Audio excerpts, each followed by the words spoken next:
Your grandmother had a dessert she only made on Sundays. Maybe it was a caramel cake with frosting so thick it cracked when you cut through it. Maybe it was a sweet potato pie where she ground the nutmeg fresh right there at the counter. You remember the smell more than you remember the recipe because she never wrote anything down. And now, nobody in the family can get it quite right. These desserts didn't disappear because people stopped wanting them. They disappeared because the women who perfected them carried those recipes in their heads, and when they were gone, the recipes went with them. Number 53 on this list uses a baking technique most people today have never even seen. And number 8 on this list was the dessert every church kitchen in the South kept on rotation for decades. So hit subscribe and pull up a chair because here are 60 African American desserts no one makes anymore. Those peach pies belong to summer. Fried apple turnovers owned the fall.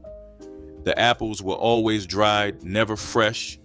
Dried fruit concentrated the flavor into something candy-like and held together without turning to mush. Families sliced their own from backyard trees each September, stringing them above the wood stove to cure. The dough was simple: flour, lard, salt, cold water, rolled thin and cut with the rim of a coffee cup.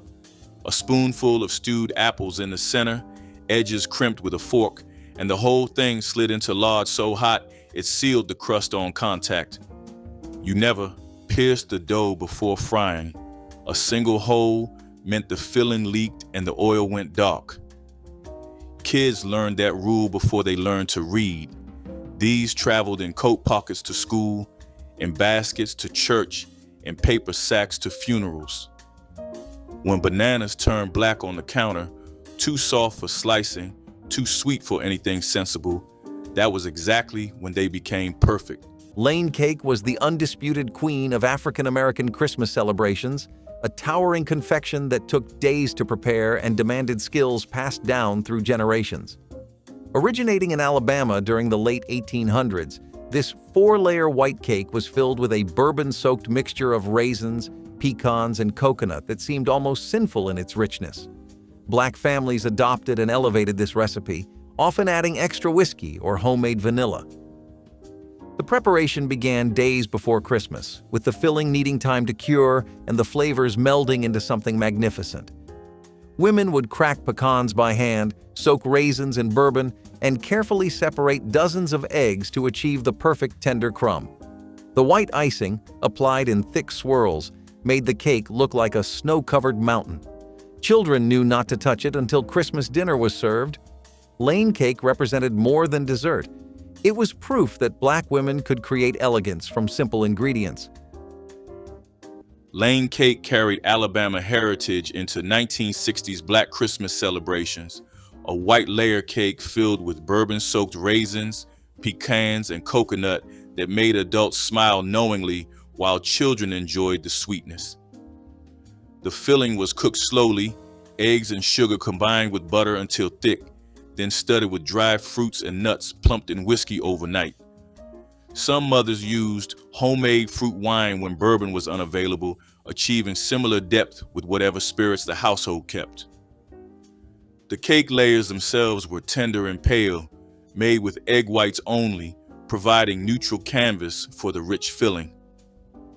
Lane cake was considered fancy enough for company, but affordable enough for families who saved throughout the year for Christmas splurges. The bourbon flavor mellowed as the cake aged, making it better on Christmas Day than when first assembled.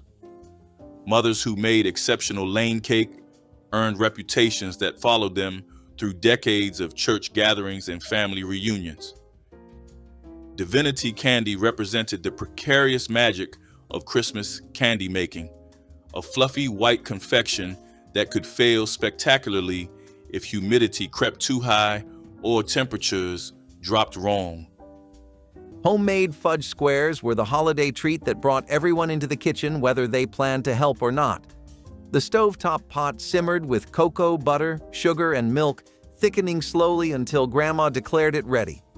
She poured it into a buttered pan and let it cool just enough to slice. Kids begged for the corner pieces.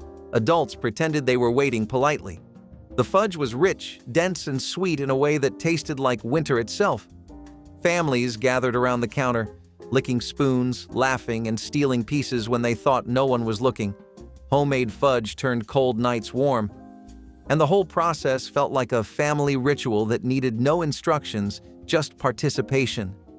The anticipation alone was part of the flavor, stretching from the moment the pot started bubbling to the moment the first bite melted on the tongue. That fudge held the noise of the season, the stories, the inside jokes, and the familiar chaos of everyone crowding around one tiny pan. Saltine toffee was the addictive treat that Black mothers discovered could be made in minutes with crackers, butter, and brown sugar. Saltines were lined up on a baking sheet, covered with melted butter and brown sugar mixture, then topped with chocolate chips that melted from residual heat. The result was crunchy, salty sweet candy that disappeared as fast as mothers could make it, children sneaking pieces before they fully cooled. The recipe required only pantry staples and transformed ordinary crackers into something that tasted like expensive confection. Mothers made batches during holidays, storing them in tins where they rarely lasted more than a day. The combination of salt, butter, sugar, and chocolate hit every craving at once, proving fancy ingredients were never necessary for great dessert. If the church potluck had one certainty, it was that somebody's grandmother had brought the sour cream pound cake, and the pan would be empty before the table was cleared. This was not the dry, crumbling version from a box. It was dense and moist in a way only a full cup of sour cream could produce, the acid reacting with the baking soda to give the crumb a tenderness that lasted 3 days. African-American home bakers in the 1950s and 60s understood that sour cream was the difference between a pound cake that tasted good and one that tasted like it had been made by someone who genuinely knew what they were doing. No frosting on a sour cream pound cake. The golden crust was the entire presentation. She baked it in a tube pan, set it upside down on the neck of a bottle to cool, and you could not slice it warm no matter how much you wanted to. These women knew their ovens without a thermometer, by how the kitchen smelled, by when that browned butter sweetness filled the whole house. Number 16, fried apple pies. Your mother made these on a Saturday morning when the apples had gone soft and the children were restless. She peeled them, sliced them thin, cooked them down with sugar and cinnamon until they turned into a thick filling. Then she rolled out biscuit dough, cut it into circles, spooned the filling inside, folded them in half, crimped the edges with a fork, and fried them until both sides were golden brown. They came out the size of your hand and hot enough to burn your tongue. Fried pies were a tradition that Black families brought north during the Great Migration.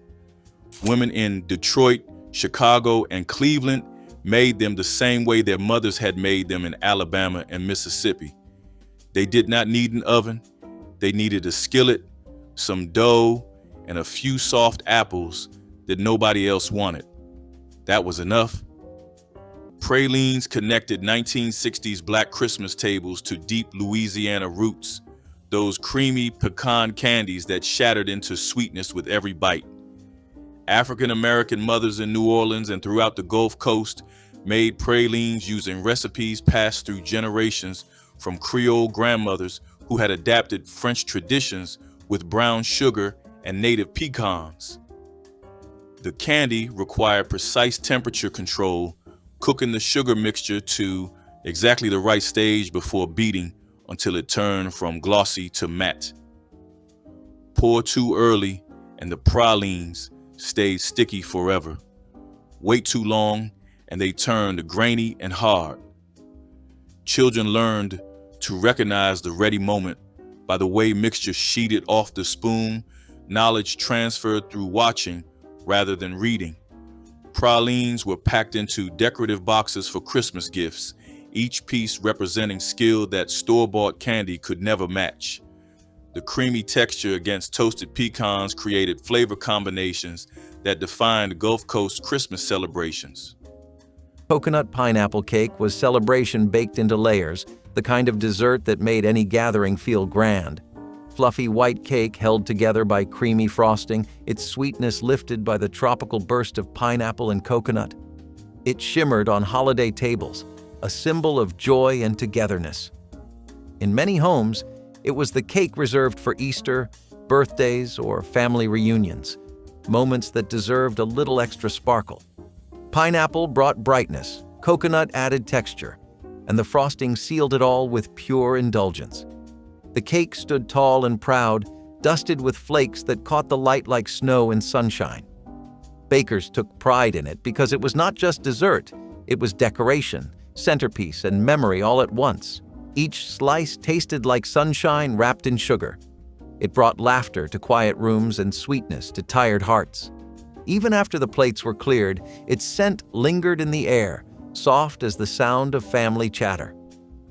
Coconut pineapple cake was more than flavor. It was a feeling, a promise that no matter how hard life got, there would always be sweetness to look forward to.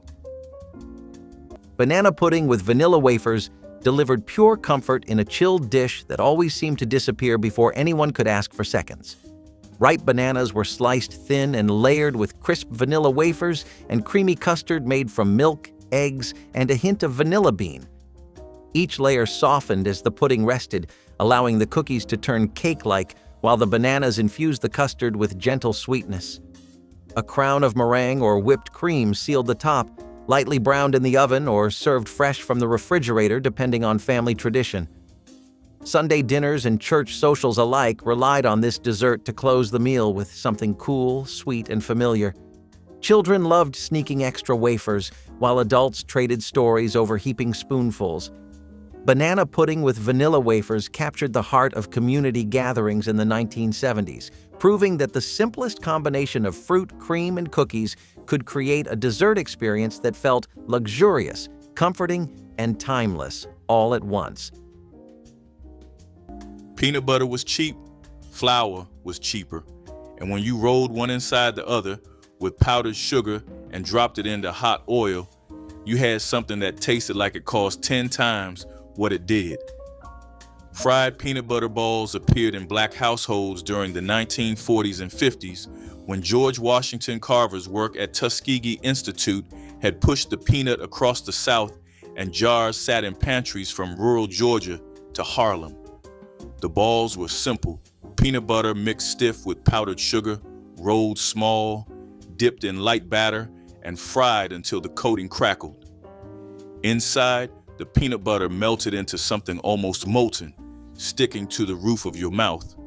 Church women packed them into tins for bake sales where a dozen sold for a dime.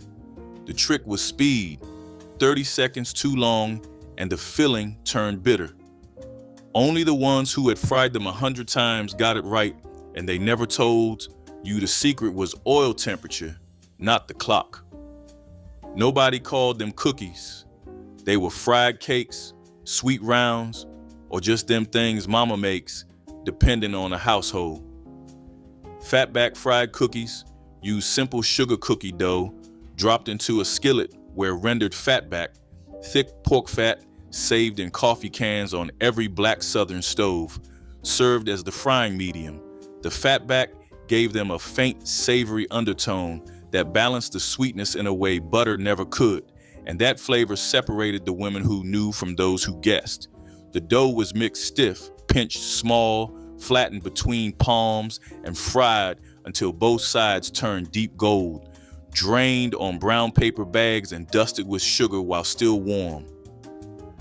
Through the 1950s and 60s, these showed up at Christmas, Easter, and on summer evenings when kids needed something sweet to chase with cold buttermilk. The tradition faded when vegetable shortening replaced fatback. The women who rendered their own fat are gone now, and so is everything they carried in the taste. Nothing died in those kitchens, not bread, Not milk, not even the heel gone stale 3 days ago. Pralines were the Christmas candy that connected African American families to New Orleans traditions. A creamy pecan confection that spread through Black communities across the South. Made from brown sugar, butter, cream, and whole pecans, pralines required careful attention to temperature and timing to achieve their signature texture.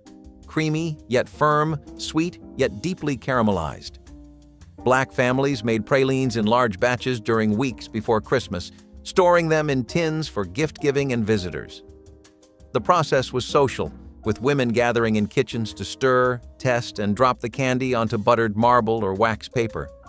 Children learned to judge readiness by the way the mixture fell from a spoon, forming soft mounds that set into perfect circles. Each family had their own ratio of pecans to sugar, some preferring more nuts, others favoring creamier candy. Pralines were given to teachers, mail carriers, and church members as tokens. This candy carried culture and community in every bite. Caramel cake stood as the ultimate test of a Black mother's kitchen expertise, its golden frosting requiring the kind of patience and precision that separated good cooks from legendary ones. The cake layers were simple butter cake, tender and moist, but the icing demanded complete attention. Sugar, butter, and milk cooked together until the mixture reached exactly the right temperature, then beaten until it transformed from liquid to spreadable gold. Pour too soon and the icing ran off the sides. Wait too long and it hardened into chunks that refused to smooth. Mothers stood over hot stoves, stirring constantly, knowing that a moment's distraction could ruin hours of work. The finished cake gleamed under Christmas lights, its caramel flavor deep and slightly smoky from the cooked sugar. Children watched the icing process with fascination, learning that some things couldn't be rushed.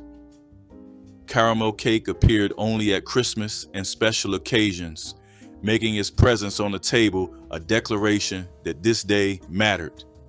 Vanilla wafer banana pudding was the quiet masterpiece that families prepared the night before because everyone knew it tasted better after waiting. Grandma layered those vanilla wafers, bananas, and pudding like she was building a story, one chapter at a time. She always used a glass dish so you could see each layer, each memory stacked on top of the last. The wafers softened overnight, turning from crisp cookies into tender bites that tasted like childhood. The bananas darkened just a little, sweetening as they settled into the custard, and the pudding, creamy, cool, and smooth, brought everything together the way elders often did, without saying much. Banana pudding was the dessert you could count on to show up at Christmas, Easter, church dinners, or any gathering where family needed a reminder of who they were. In the 70s, when days were long and work was heavy, this pudding waited in the refrigerator like a promise of comfort after whatever the world had taken that week. Kids scraped the sides of the pan, adults got the first big scoop, and no one complained because everyone got exactly what they wanted. It was simple, humble, and unforgettable. A dessert of patience, time, and tenderness. Cool Whip fruit salad was the potluck staple that Black mothers carried to every gathering, its creamy sweetness hiding an assembly time of mere minutes. Canned fruit cocktail or mandarin oranges were drained and folded into Cool Whip, along with miniature marshmallows and sometimes shredded coconut. The mixture was stirred together in a large bowl, chilled briefly, and emerged looking like a complicated dessert that took real effort. Children loved the combination of fluffy cream, chewy marshmallows, and sweet fruit pieces in every spoonful. Mothers appreciated that it could be made the night before without separating or wilting, staying perfect until serving time. The dessert stretched to feed crowds. A single tub of Cool Whip transformed into enough sweetness for a dozen people or more. The fresh coconut layer cake announced that something important was happening because nobody cracked and grated a whole coconut on an ordinary Sunday. In African American households across the Deep South through the 1940s and 60s, this was the centerpiece of church anniversaries that called for the good dishes. The coconut had to be fresh. Canned flakes were for weekday baking, not for this. She tapped the shell until it cracked clean, drained the milk into a cup, and grated the white meat by hand. That fresh milk went into the 7-minute frosting, a cooked meringue beaten in a double boiler until it stood in stiff white peaks. 3 layers, frosted between and all over, then covered completely in fresh coconut. Eating it, the tender crumb, the sweet frosting, the faintly savory chew of fresh coconut was a reminder of what could not be replaced once she was gone. Number 22, tea cakes. These were not fancy, they were not decorated. They were simple, round, slightly sweet cookies that Black mothers baked by the dozen for Sunday visits, church picnics, and any afternoon when the children needed something before supper. Tea cakes date back to the 1700s, when enslaved people created their own version of European confections using the ingredients they had: flour, butter, sugar, eggs, vanilla, and a pinch of nutmeg. The recipes were never written down. They passed from mother to daughter by feel. You knew the dough was right when it felt like your grandmother's dough. A woman named Polly Ann Jackson in Tyler, Texas, made tea cakes her entire life and eventually started a business selling them.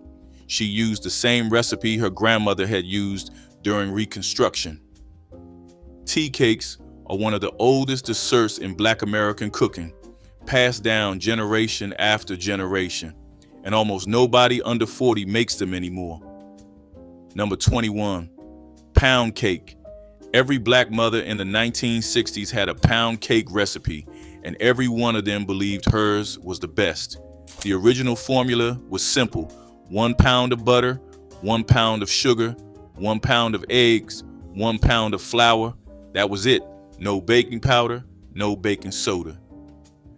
The rise came from beating the eggs long enough to trap air in the batter. Your mother stood at the counter and creamed butter and sugar by hand with a wooden spoon for 15 minutes until her arm ached. The cake baked low and slow, sometimes for an hour and a half. A good pound cake was dense, moist, and golden. It did not need frosting. It sat on a plate under a glass dome, and it was the first thing offered to anyone who walked through the front door. In the Black church, pound cake was currency. That cake was proof that someone in the house knew how to bake.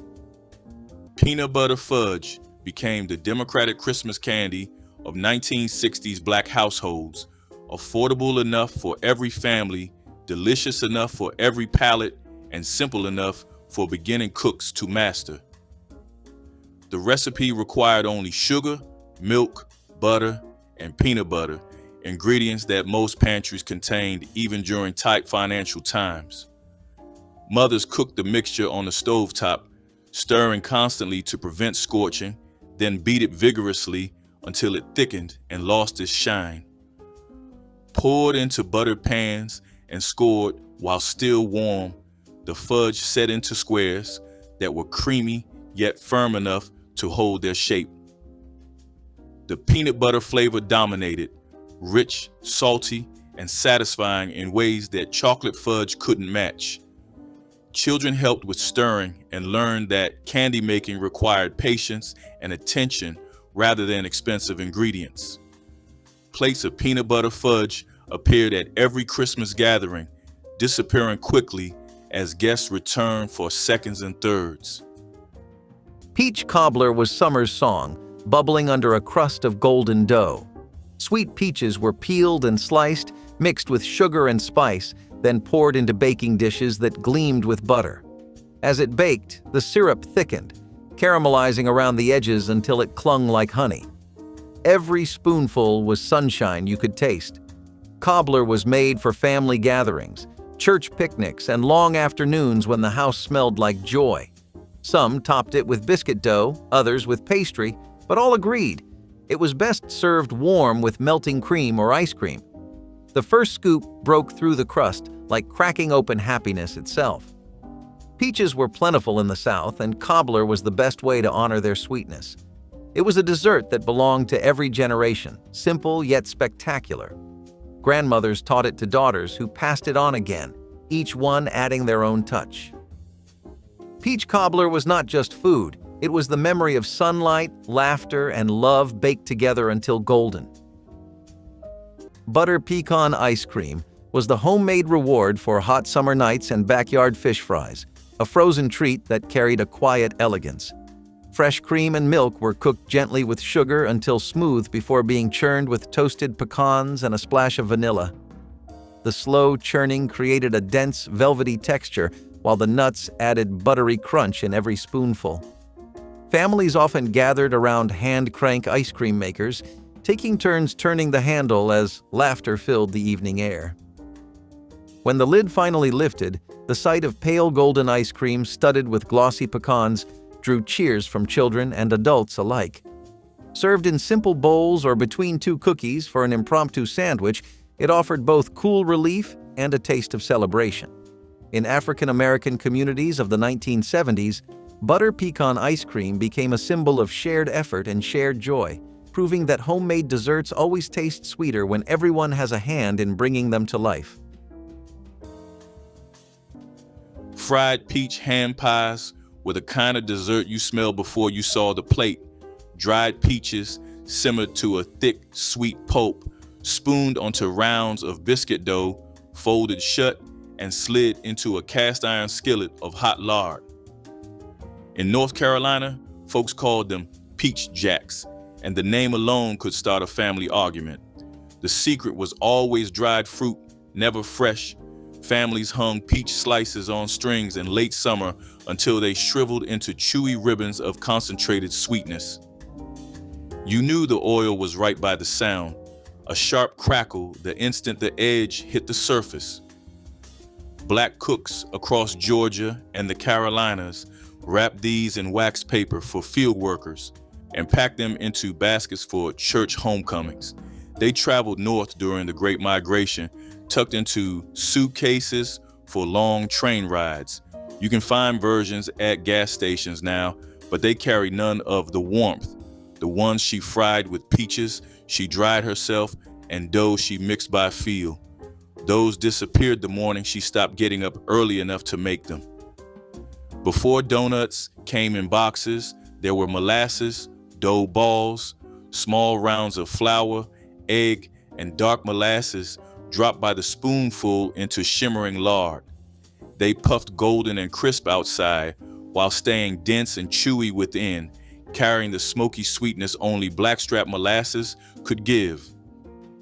During the Depression, when white sugar was beyond reach for most black households in the rural South, molasses kept dessert alive. A jar cost almost nothing and stretched further than anything in the pantry. Mothers in Alabama and Mississippi fried batches on Saturday afternoons, rolling the hot balls in whatever sugar they had. Sometimes brown, sometimes raw cane, sometimes nothing, because the molasses was sweet enough alone.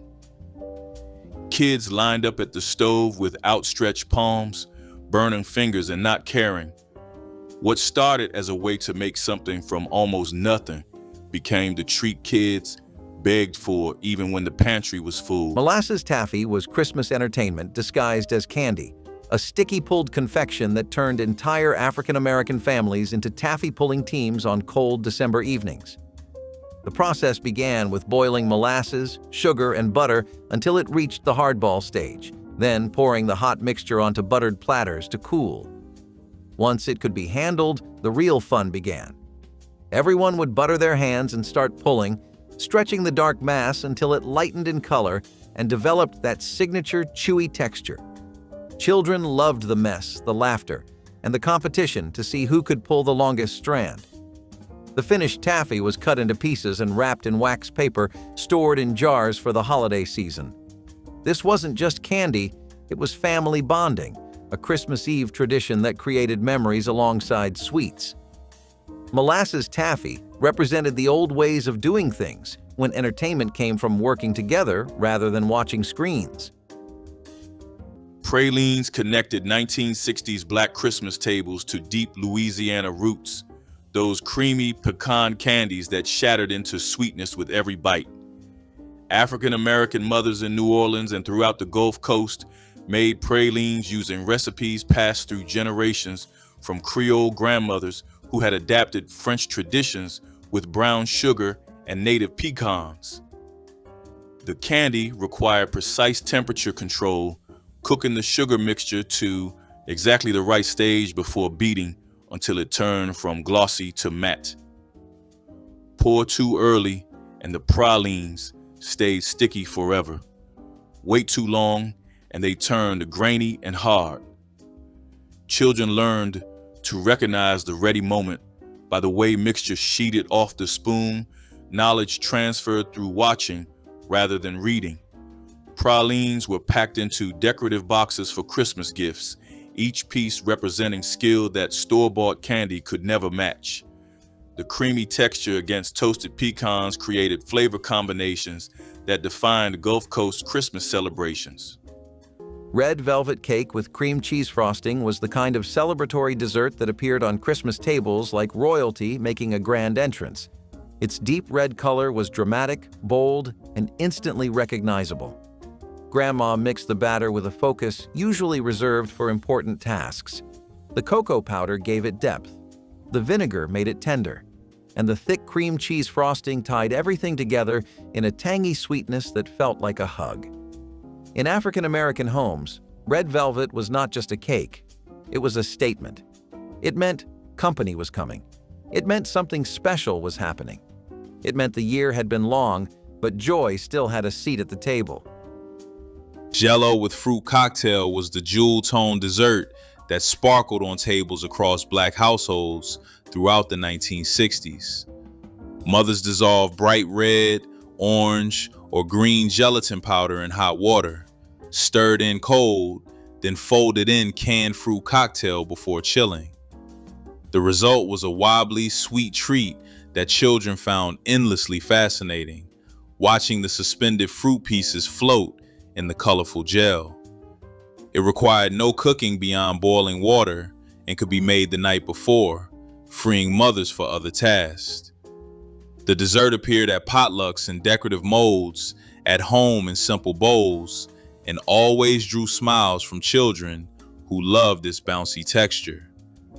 Fruit cocktails stretched the dessert further, making one box of Jell-O feed the whole family with fruit in every spoonful. Before the canning shelf ran out in February, there was always at least one jar of applesauce left, and that jar became the applesauce spice cake. Not a substitute, but a recipe that made the fresh apple version seem unnecessary.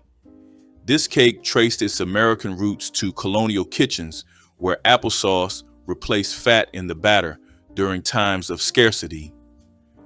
African-American families in the rural South kept the tradition alive because apple trees grew in the yard and what they put up in summer lasted through winter.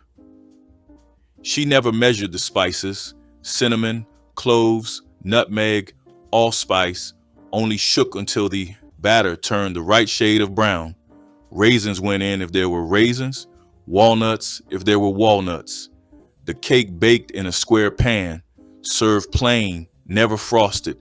It tasted better the second day and better still the third as the spices deepened and the crumb tightened into something close to what she had intended all along. Number 18, coconut layer cake. This was the cake that took all day. Your mother started in the morning. She cracked a fresh coconut with a hammer, drained the water, pried out the meat, and grated it by hand on a box grater. That alone took an hour. Then she baked a yellow cake from scratch, split it into layers, made a boiled frosting from sugar and egg whites, and covered every surface with freshly grated coconut. The result was a tall, snow-white cake that looked like it belonged in a bakery window. In the Black community, coconut cake has roots that go back before the Civil War. Enslaved women did the difficult work of cracking and grating coconut for their enslavers' tables. After emancipation, that same cake became a centerpiece of Black celebrations. It showed up at Christmas, at church homecomings, and at weddings. A coconut cake was not just a dessert, it was a statement. By the time your mother's generation passed, most people had switched to bags of shredded flakes from the store. The cake survived, but the tradition of grating it fresh did not. Lane cake carried Alabama heritage into 1960s Black Christmas celebrations, a white layer cake filled with bourbon-soaked raisins, pecans, and coconut that made adults smile knowingly while children enjoyed the sweetness. The filling was cooked slowly, eggs and sugar combined with butter until thick, then studded with dry fruits and nuts plumped in whiskey overnight. Some mothers used homemade fruit wine when bourbon was unavailable, achieving similar depth with whatever spirits the household kept. The cake layers themselves were tender and pale, made with egg whites only, providing neutral canvas for the rich filling. Lane cake was considered fancy enough for company, but affordable enough for families who saved throughout the year for Christmas splurges. The bourbon flavor mellowed as the cake aged, making it better on Christmas Day than when first assembled. Mothers who made exceptional Lane cake earned reputations that followed them through decades of church gatherings and family reunions. Tea cakes were the soul of Southern kitchens, where the smell of butter, sugar, and vanilla filled the air long before dessert was even ready. They were soft, round cookies, simple but rich in memory, born from hands that measured by feel, not by cup. Each one came from recipes passed down through mothers, grandmothers, and great-grandmothers, written not on paper, but in the rhythm of doing. The dough was rolled gently, cut into perfect circles, and baked until the edges just kissed golden brown. A hint of nutmeg or lemon zest gave them warmth that lingered on the tongue. Children would sneak them off cooling racks, earning a playful scold and a second helping. They were made for visitors, for after-church Sundays, for holidays when love was served fresh from the oven. In times when sweets were a luxury, tea cakes stood as a promise, affordable, dependable, and made with care. They represented the art of turning little into plenty, flour and sugar into affection. Even now, one bite feels like coming home, soft and familiar, like stories told in the kitchen long after supper. Tea cakes were more than cookies. They were memory you could taste, shaped by love and baked in history.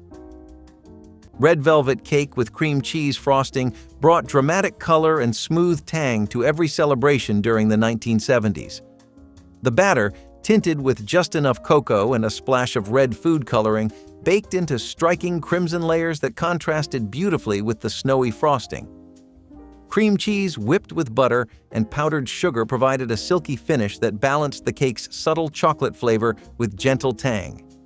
Each slice looked like a piece of art on a plate, making it a favorite for church anniversaries, wedding receptions, and holiday feasts.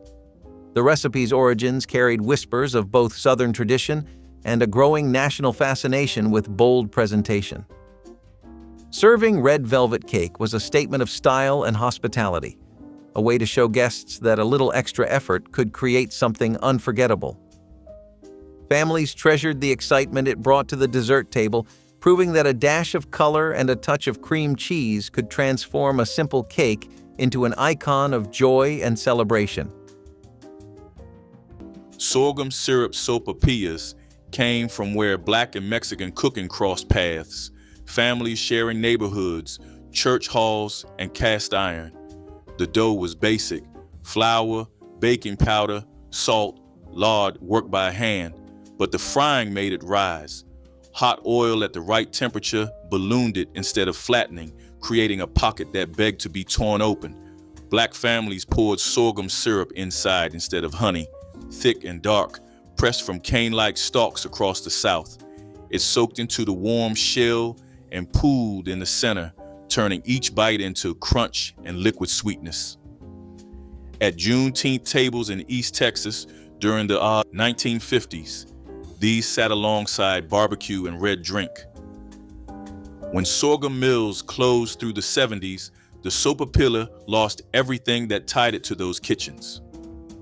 The custard had to be cold, ice cold, set overnight until firm enough to hold shape on a spoon. That was the first test. If it jiggled too much, it dissolved in the oil and ruined the batch. Fried egg custard puffs were a holiday dessert in black households across Virginia and the Carolinas. Rich custard, cooked slow with sugar, vanilla, and nutmeg, spooned into small nests of batter and fried until the shell turned gold while the filling stayed cool inside. The technique connected to West African puff puff and French beignet traditions running through Creole cooking. But the custard filling was purely a black Southern invention, stretching expensive holiday eggs one more course.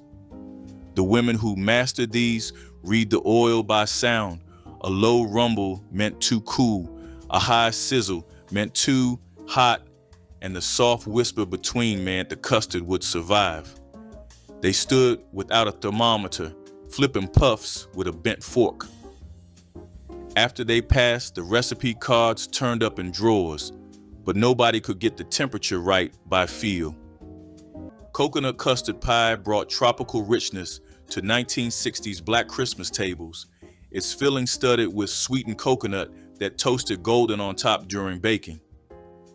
The custard base was simple: eggs, sugar, milk, vanilla, but the coconut transformed it into something exotic. Mothers used bagged sweetened coconut from grocery stores or fresh coconuts cracked and grated by hand for deeper flavor.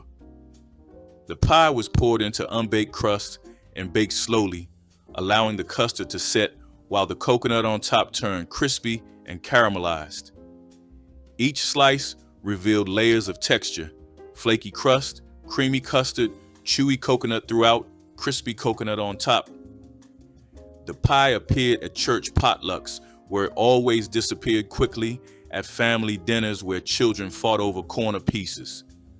Coconut custard pie represented accessible luxury, making Christmas feel special without requiring expensive ingredients. The recipe traveled through handwritten cards and church cookbooks, each family adding variations that made their version distinct. Coconut cake with cloudy frosting was the towering masterpiece that families pulled out when they wanted the dessert table to look like it belonged in a celebration. The cake itself was tender and pale, flavored lightly with vanilla and butter, but the frosting was where the magic happened. That fluffy white cloud, whipped from egg whites and sugar or sometimes from a stovetop icing, only elders knew how to make, turned the cake into something that felt almost dreamlike. Once the frosting was spread and smoothed, the coconut came spilling down like fresh snow, sticking to every corner until the entire cake shimmered. Children begged to help sprinkle the coconut, even if they made a mess doing it. Grandmothers let them anyway, because the cake was as much about family as it was about flavor. When it was finally sliced, the soft layers and airy icing melted together in a way that made every bite feel delicate and joyful. This cake showed up at Christmas, at New Year gatherings, and at big winter birthdays when families wanted to offer something that felt generous and celebratory. It was the kind of dessert people stood around admiring before they even tasted it. And once they did, they remembered it all year long. Graham cracker sandwiches were the secret weapon of busy mothers who needed something sweet in seconds flat. 2 graham cracker squares sandwiched a thick layer of frosting, peanut butter, or sweetened cream cheese, creating a handheld treat that satisfied without any cooking. Children came home from school to find these waiting on kitchen counters, the simple combination somehow tasting better than anything store-bought. Mothers kept graham crackers in the pantry specifically for these quick desserts, knowing they could assemble a batch while doing other tasks. The crackers provided just enough crunch against the creamy filling, and the whole thing could be eaten without plates or forks. Some mothers added chocolate drizzle or cinnamon to make them feel special. Long before anyone outside the Carolina Lowcountry knew what Benny wafers were, African American families in the Gula and Geechee communities of South Carolina had been making them for generations, the knowledge as distinctly theirs as the seeds themselves. Beni was the Wolof word for sesame, brought to the American South through West Africa during the slave trade. By the early 1700s, sesame was growing in South Carolina, where black families cultivated it and built a culinary tradition still alive today. The wafers were thin and crunchy, nearly translucent at the edges, made from brown sugar, butter, and toasted sesame seeds dropped by the spoonful onto a baking sheet. The trick was the toasting. Seeds into a dry skillet, stirred until gold, until the kitchen filled with a nutty sweetness that meant they were ready. Underdone wafers tasted pale, overdone ones turned bitter. The right batch snapped clean and left a warmth on the tongue that lingered after the sweetness was gone. Number 12, molasses cookies. Before sugar was cheap, molasses was the sweetener that most black families in the South could afford. It came in barrels and lasted for months. Molasses cookies were thick, soft, and dark, flavored with ginger, cinnamon, and cloves. Your mother mixed them by hand, rolled the dough into balls, and baked them on a greased sheet until they cracked on top but stayed chewy inside. A batch made 4 dozen. The whole batch cost less than a quarter. These cookies were packed into lunch pails for children walking to school. They were wrapped in wax paper for church bake sales. They were stacked on plates for visiting relatives who showed up without warning, which in the 1960s happened almost every Sunday. Molasses cookies did not look beautiful. They were dark, cracked, and plain, but they tasted like someone's kitchen in a way that nothing from a store ever could.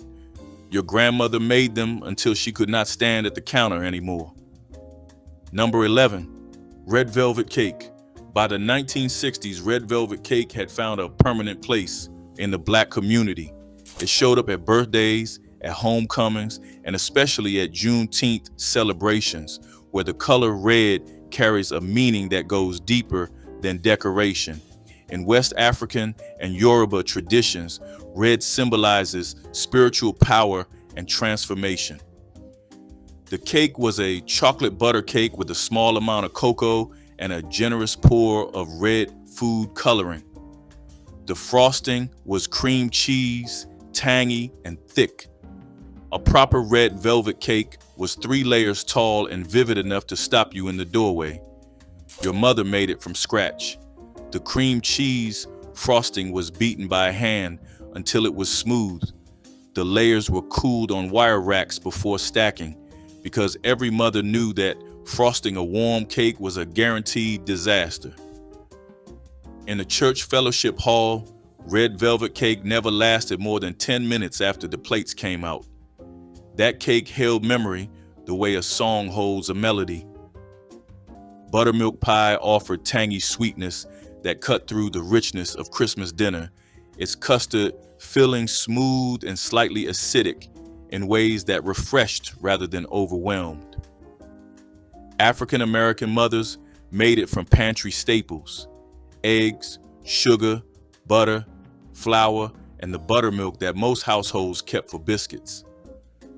The filling came together quickly, whisked until smooth, then poured into homemade pie crust and baked until the top turned golden. The pie was never the star of the dessert table, but occupied an important supporting role, offering balance amid sweeter offerings. Some mothers added nutmeg for brightness, while others kept the recipe pure. Buttermilk pie traveled well to church gatherings, its sturdy custard holding shape through hours of sitting. Children who grew up eating it remembered the tang as much as the sweetness, that distinctive flavor no other pie could match. The recipe cost almost nothing, but delivered satisfaction that expensive desserts failed to provide. Caramel cake was patience turned sweet. Tall, tender layers were stacked and frosted with thick caramel icing, smooth as silk and sweet as devotion. The icing had to be stirred endlessly over the stove, a slow process that tested skill and heart. It thickened to just the right consistency, soft enough to spread, firm enough to hold. The finished cake gleamed golden brown, a masterpiece of effort and love. Slicing into it revealed layers of sponge soaked with caramel flavor, the kind that made you close your eyes in gratitude. It was baked for weddings, birthdays, and church anniversaries, where dessert was more than food. It was testimony. Caramel cake showed what care could create, how something as simple as sugar and butter could become sacred through work. It was the crown jewel of the table, and anyone who could make it was respected for it. Every bite was a hymn to home, to pride, and to the sweetness of perseverance.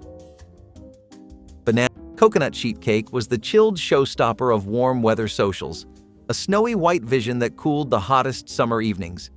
A light sponge cake baked in a large rectangular pan provided the base, while a creamy coconut frosting made with evaporated milk and sweetened shredded coconut blanketed the top like fresh snow. After chilling, the cake absorbed the frosting's rich flavor, turning each bite into a tender tropical treat. Served in generous squares at backyard picnics or family reunions, it delivered sweetness without heaviness, perfect after barbecue or spicy foods. Guests admired the way the coconut caught the light, sparkling like tiny crystals as the cake was sliced. In African American households of the 1970s, coconut sheet cake became a seasonal favorite that signaled celebration and hospitality. Its simplicity and ability to feed a crowd made it a practical choice, while its striking appearance ensured it was remembered long after the last square disappeared from the platter. She mashed them while they were still hot. Sweet potatoes pulled from the oven, skins splitting, steam rising off the orange flesh. Mixed with flour, a crack of egg, nutmeg, grated fresh, and just enough sugar to let the potato lead. Fried sweet potato cakes had roots running to West Africa, where similar fritters called puff-puff were fried in palm oil at open markets. In the American South, the technique adapted to what grew in black family gardens: sweet potatoes by the bushel, shaped by hand, flattened into thick patties, and fried in lard until the edges crisped into a caramel dark crust, while the center stayed soft. The key was never over-mixing. You wanted flexed potato in every bite. Sprinkled with cinnamon and served hot, they showed up at Sunday tables and after church gatherings. By the 1980s, boxed mixes replaced from scratch frying, and these quiet cakes slipped off the table without anyone asking for the recipe until it was too late. Long before beignets became the face of New Orleans, black women walked the French Quarter at dawn carrying covered baskets, calling out in Creole, "Beautiful callus," still hot. These rice fritters were made from leftover cooked rice mixed with yeast, eggs, sugar, flour, and nutmeg, fried in deep lard until golden and dusted heavy with powdered sugar. The word traces to West African languages, the Yoruba akara and Nupe kara, both meaning fried cake, carried across the Atlantic by enslaved people who adapted the recipe to Louisiana rice. Under Spanish colonial rule, enslaved people could purchase their freedom, and callus became one of the ways black women earned that price, selling fritters penny by penny. By the 1940s, only a handful of callus women remained. The beignet pushed them aside. No overnight yeast rise needed. A dessert that once bought people their freedom barely survives now in a few Creole cookbooks and the memories of families who remember the taste. Bourbon balls were the no-bake Christmas treat that let African American families indulge in a little grown-up sweetness during the holidays. These rich confections combined crushed vanilla wafers with cocoa, powdered sugar, corn syrup, and generous splashes of bourbon, rolled into small spheres and coated with more powdered sugar. The bourbon wasn't cooked out, giving each ball a warm, spirited bite that adults savored after Christmas dinner. Black families often made bourbon balls in assembly line fashion, with some crushing cookies, others mixing, and still others rolling and coating. The candies improved over time, mellowing as the bourbon infused every crumb, making them perfect for preparing weeks ahead. They were stored in tins between layers of wax paper, hidden from children too young for the whiskey but drawn to the chocolate coating. Bourbon balls appeared at holiday card parties and New Year's Eve gatherings. This candy was sophisticated yet simple, proving elegance didn't require an oven. Coconut snowball cookies appeared on Black Christmas cookie platters like edible decorations, round butter cookies rolled in snowy white coconut that left sweet traces on children's fingers. The dough came together quickly: butter, sugar, flour, and vanilla, but the rolling technique required practice to achieve perfectly round balls that wouldn't flatten during baking. Fresh from the oven, while still warm, the cookies were rolled in sweetened coconut that clung to their surfaces like fresh fallen snow. Some mothers added finely chopped pecans to the dough for texture, while others kept the recipe pure and simple. The cookies traveled well, packed into tins that went to church gatherings, neighbor visits, and family reunions throughout the holiday season. Children counted how many snowballs remained in the cookie jar, negotiating with siblings for a fair share. The simplicity meant even young daughters could help, learning kitchen skills while creating memories that would outlast any single Christmas. Pound cake made in heavy bundt pans was the blueprint dessert that every grandmother had her own version of, and she would defend that version like it was family law. Thick, dense, buttery, and reliable, pound cake sat on every holiday table, whether it was Thanksgiving, Christmas, or a Sunday gathering that ran long.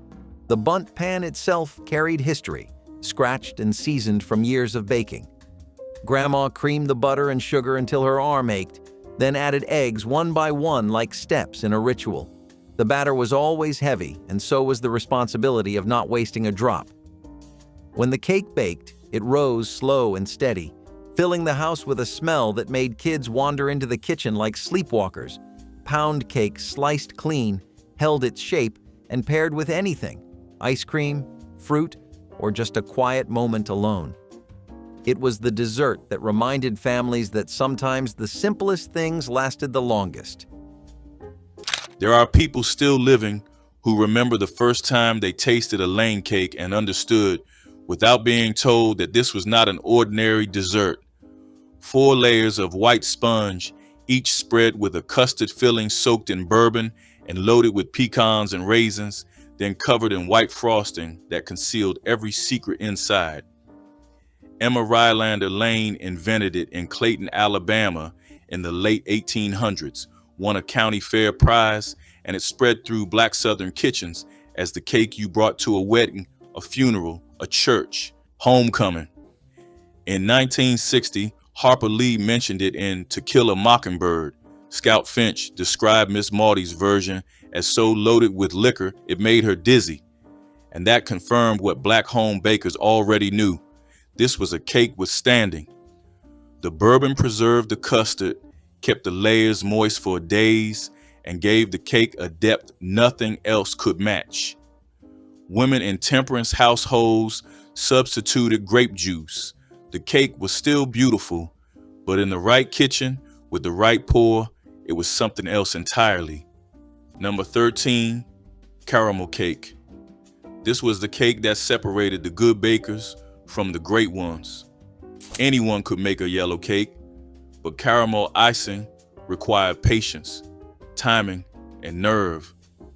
Your mother cooked sugar, butter, and evaporated milk on the stove, stirring constantly until it reached the exact right shade and thickness.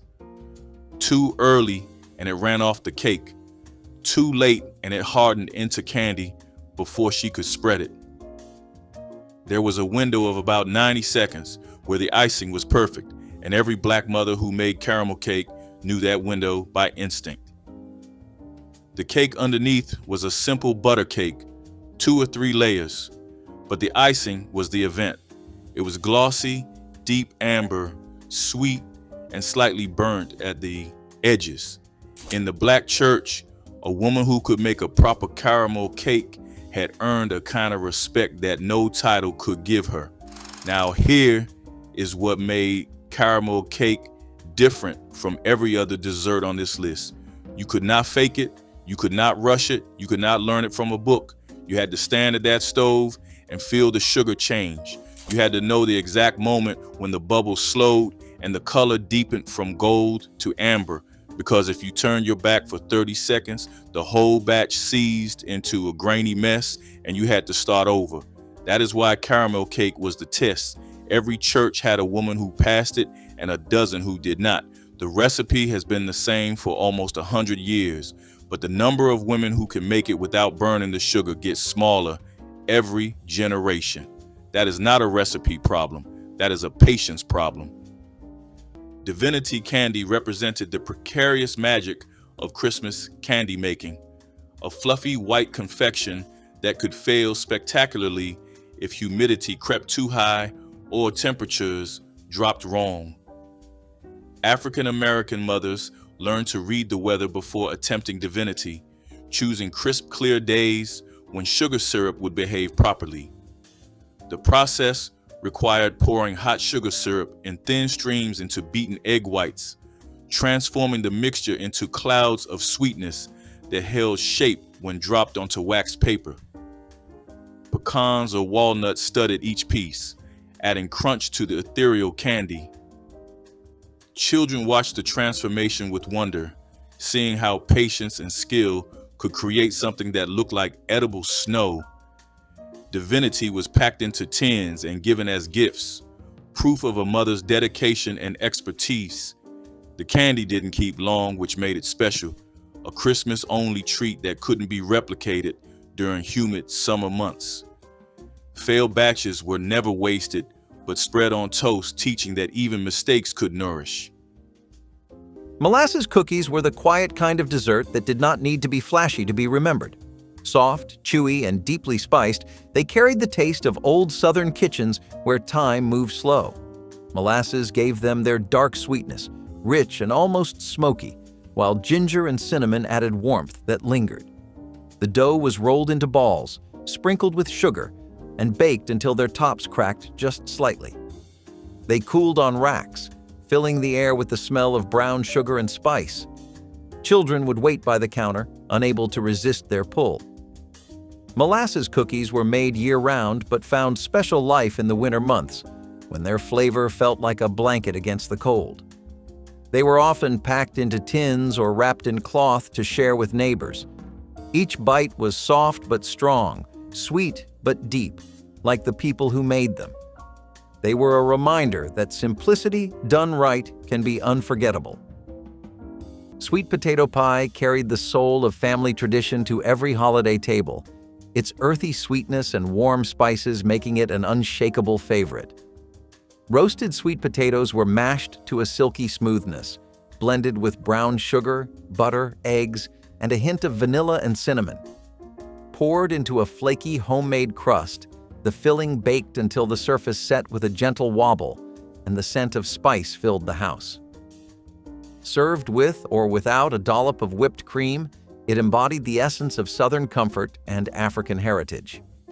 In the 1970s, no Thanksgiving or Christmas felt complete without at least one of these pies cooling on the counter, ready to be sliced after a hearty dinner. Grandmothers passed down secret touches, maybe a splash of orange juice or a pinch of nutmeg, that made each family's version unique. Sweet potato pie was more than dessert. It was memory, history, and love baked into a single golden circle that brought everyone back for seconds and sometimes even breakfast the next day. In the hills of rural Alabama and Georgia, fall meant one thing before it meant anything else: persimmons. Wild persimmon trees grew along fence lines and at the edges of fields, and the women who knew the land knew exactly when the fruit was ready, soft enough to split in your hand, sweet enough to eat raw, but best when cooked down into a thick pulp and folded into fried dumplings. The pulp was mixed with flour, sugar, cinnamon, and a pinch of baking soda, then dropped by the spoonful into hot lard, where each dumpling puffed slightly and turned deep amber at the edges. The taste was unlike any other fruit, earthy, almost honey-like, with a sweetness that clung to the back of your throat. You could not buy persimmons at the store. You had to know where the trees grew and wait for the first frost to soften them, because an unripe persimmon would pucker your mouth shut. That knowledge passed through generations of women who walked the same paths every October. When they stopped walking, the trees kept fruiting, but nobody came to pick. Caramel cake was the crown of African American Christmas tables, a dessert so revered that only the most skilled baker in the family dared attempt it. The cake layers were simple: butter, sugar, eggs, flour, and buttermilk. But the caramel icing was where reputations were made or broken. Real caramel icing required cooking sugar until it turned amber, then carefully adding butter and cream while stirring constantly to prevent burning or seizing. The process could take an hour of standing over a hot stove, watching the mixture transform from grainy to glossy. If the caramel was pulled too soon, it would slide off the cake. Too late, and it would harden into candy before spreading. Black grandmothers knew the exact color, the perfect drip from the spoon, the moment when everything came together. The finished cake wore thick waves of mahogany icing that cracked slightly when sliced. Caramel cake was Christmas morning, Christmas dinner, and Boxing Day breakfast combined into one magnificent dessert. Peanut butter fudge became the democratic Christmas candy of 1960s Black households, affordable enough for every family, delicious enough for every palate, and simple enough for beginning cooks to master. The recipe required only sugar, milk, butter, and peanut butter, ingredients that most pantries contained even during tight financial times. Mothers cooked the mixture on the stovetop, stirring constantly to prevent scorching, then beat it vigorously until it thickened and lost its shine. Poured into buttered pans and scored while still warm, the fudge set into squares that were creamy yet firm enough to hold their shape. The peanut butter flavor dominated, rich, salty, and satisfying in ways that chocolate fudge couldn't match. Children helped with stirring and learned that candy making required patience and attention rather than expensive ingredients. Plates of peanut butter fudge appeared at every Christmas gathering, disappearing quickly as guests returned for seconds and thirds. Apple brown. Betty was the dessert that proved nothing in Grandma's kitchen ever went to waste. If the bread was stale, it went into the dessert. If the apples were bruised, she peeled around the soft spots and used them anyway. Layered with spices, butter, and crumbs, then baked until bubbling, this dish carried the spirit of resourcefulness passed down through generations.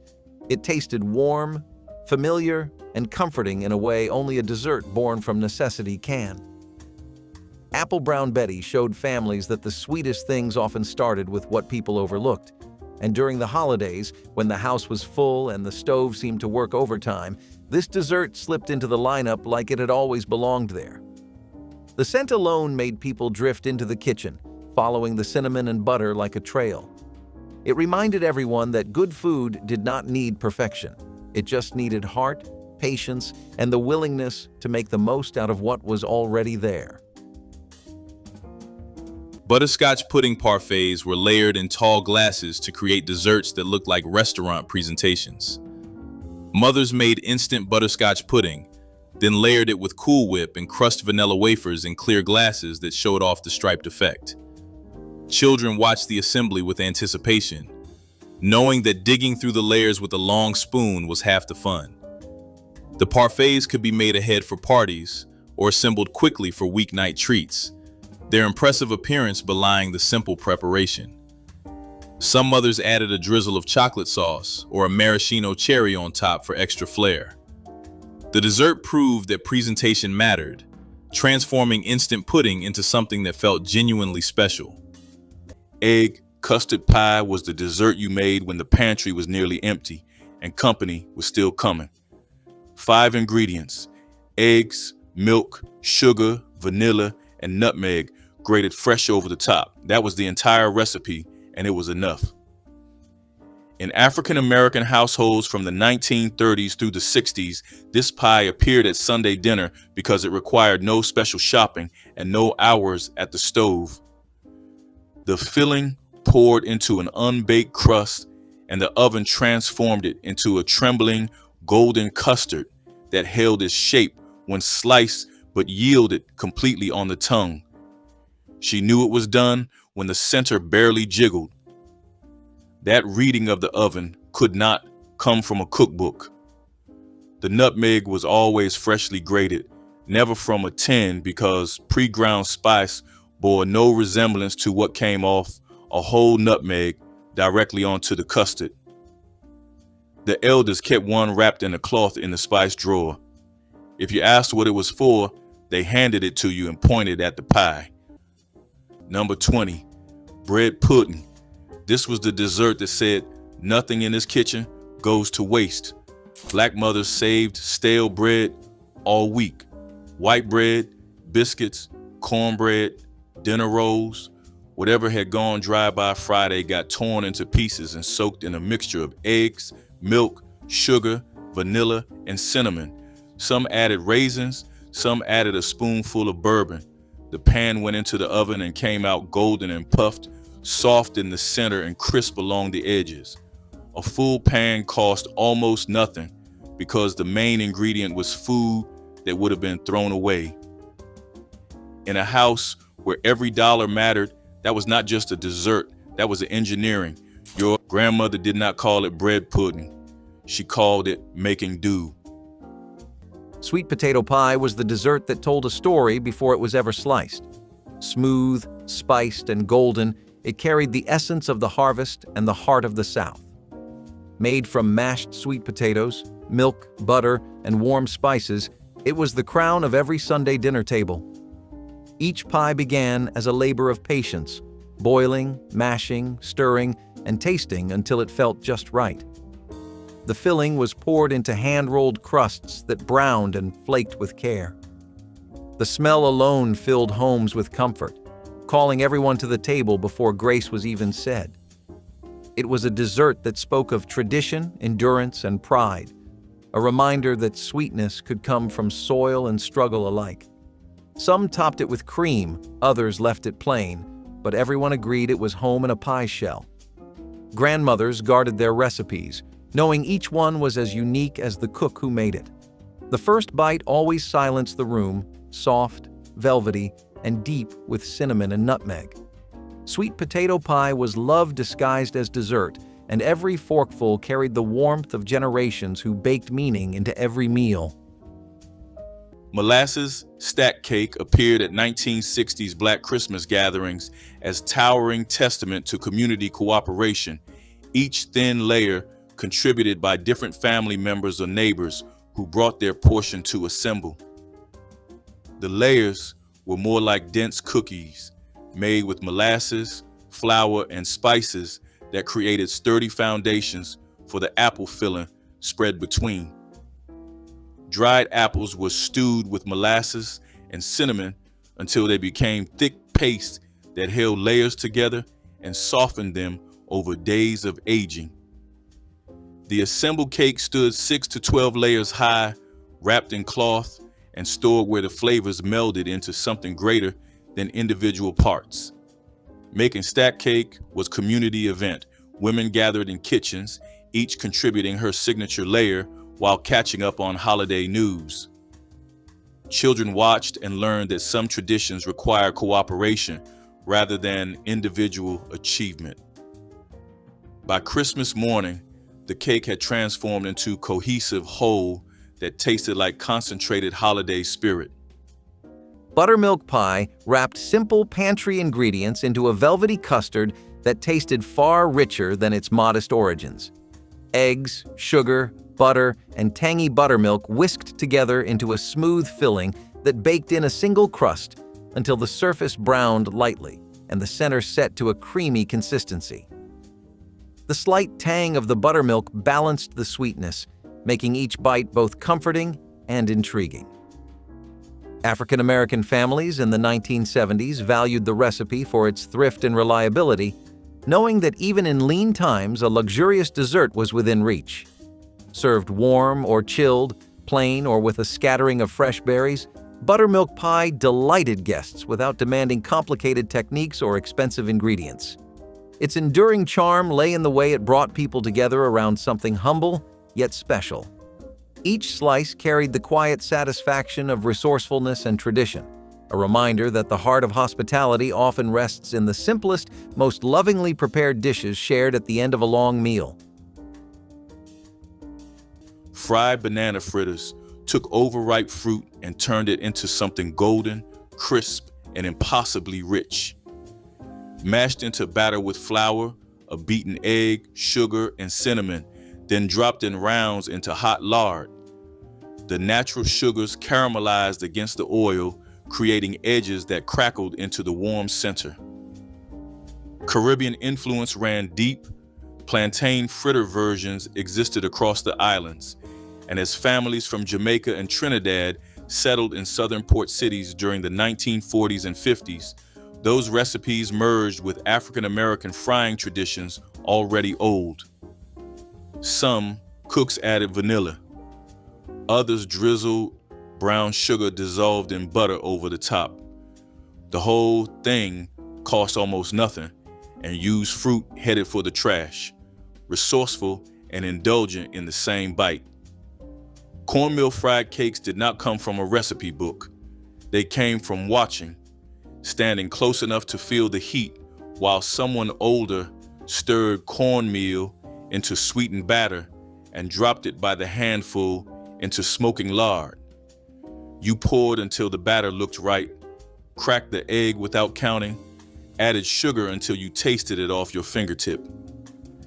These were the original donuts of rural black kitchens. No yeast, no rising time, no special pan. The cakes fried up with a gritty golden crust and a tender center that tasted like cornbread, and cake agreed on something sweet. Across the Mississippi Delta, cornmeal never ran out, making these the dessert that survived every lean month and every empty shelf. The women who fried them could finish a dozen without burning one, hands steady in the smoke. Jam cake was the spiced Christmas cake that turned summer's preserved blackberries into winter celebration across African American households in the South. This dense, moist cake was loaded with homemade blackberry jam, warming spices like cinnamon, cloves, and allspice, plus buttermilk that kept it tender for days. The jam was stirred directly into the batter, giving the cake a deep purple-brown color and concentrated fruit flavor that no fresh berry could match. Black families often saved their best jars of preserves for Christmas jam cake, knowing the cake was only as good as the jam inside. Some versions included raisins, pecans, or a splash of bourbon for extra richness.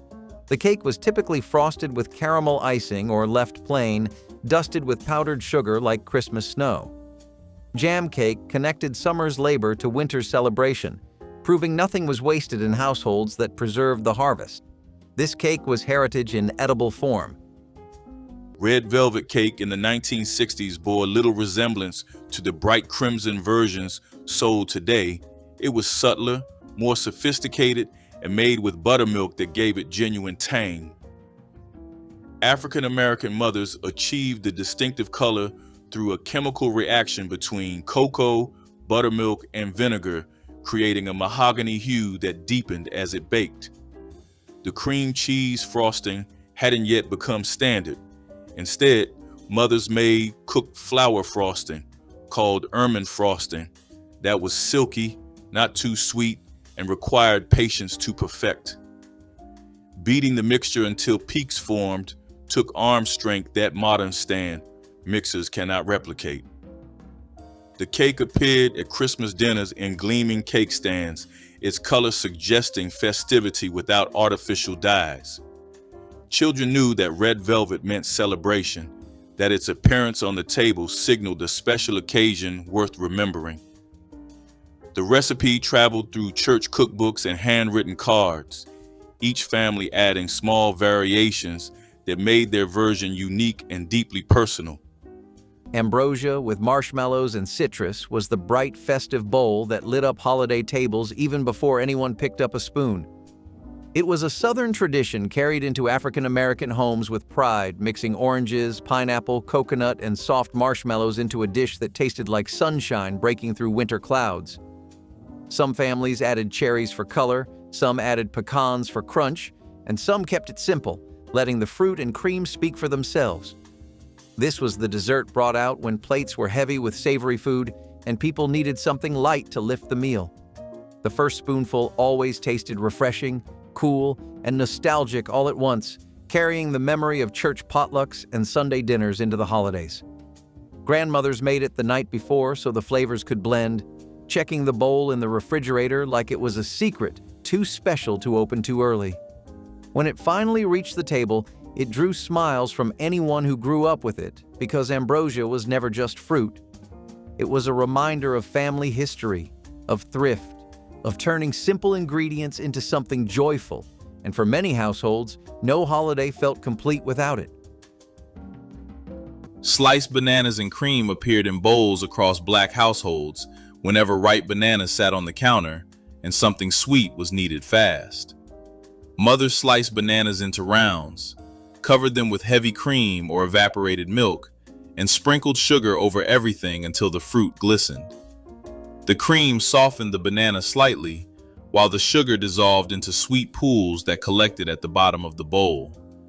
Children ate this for breakfast, after school, and as late-night snacks, the combination simple enough for anyone to prepare.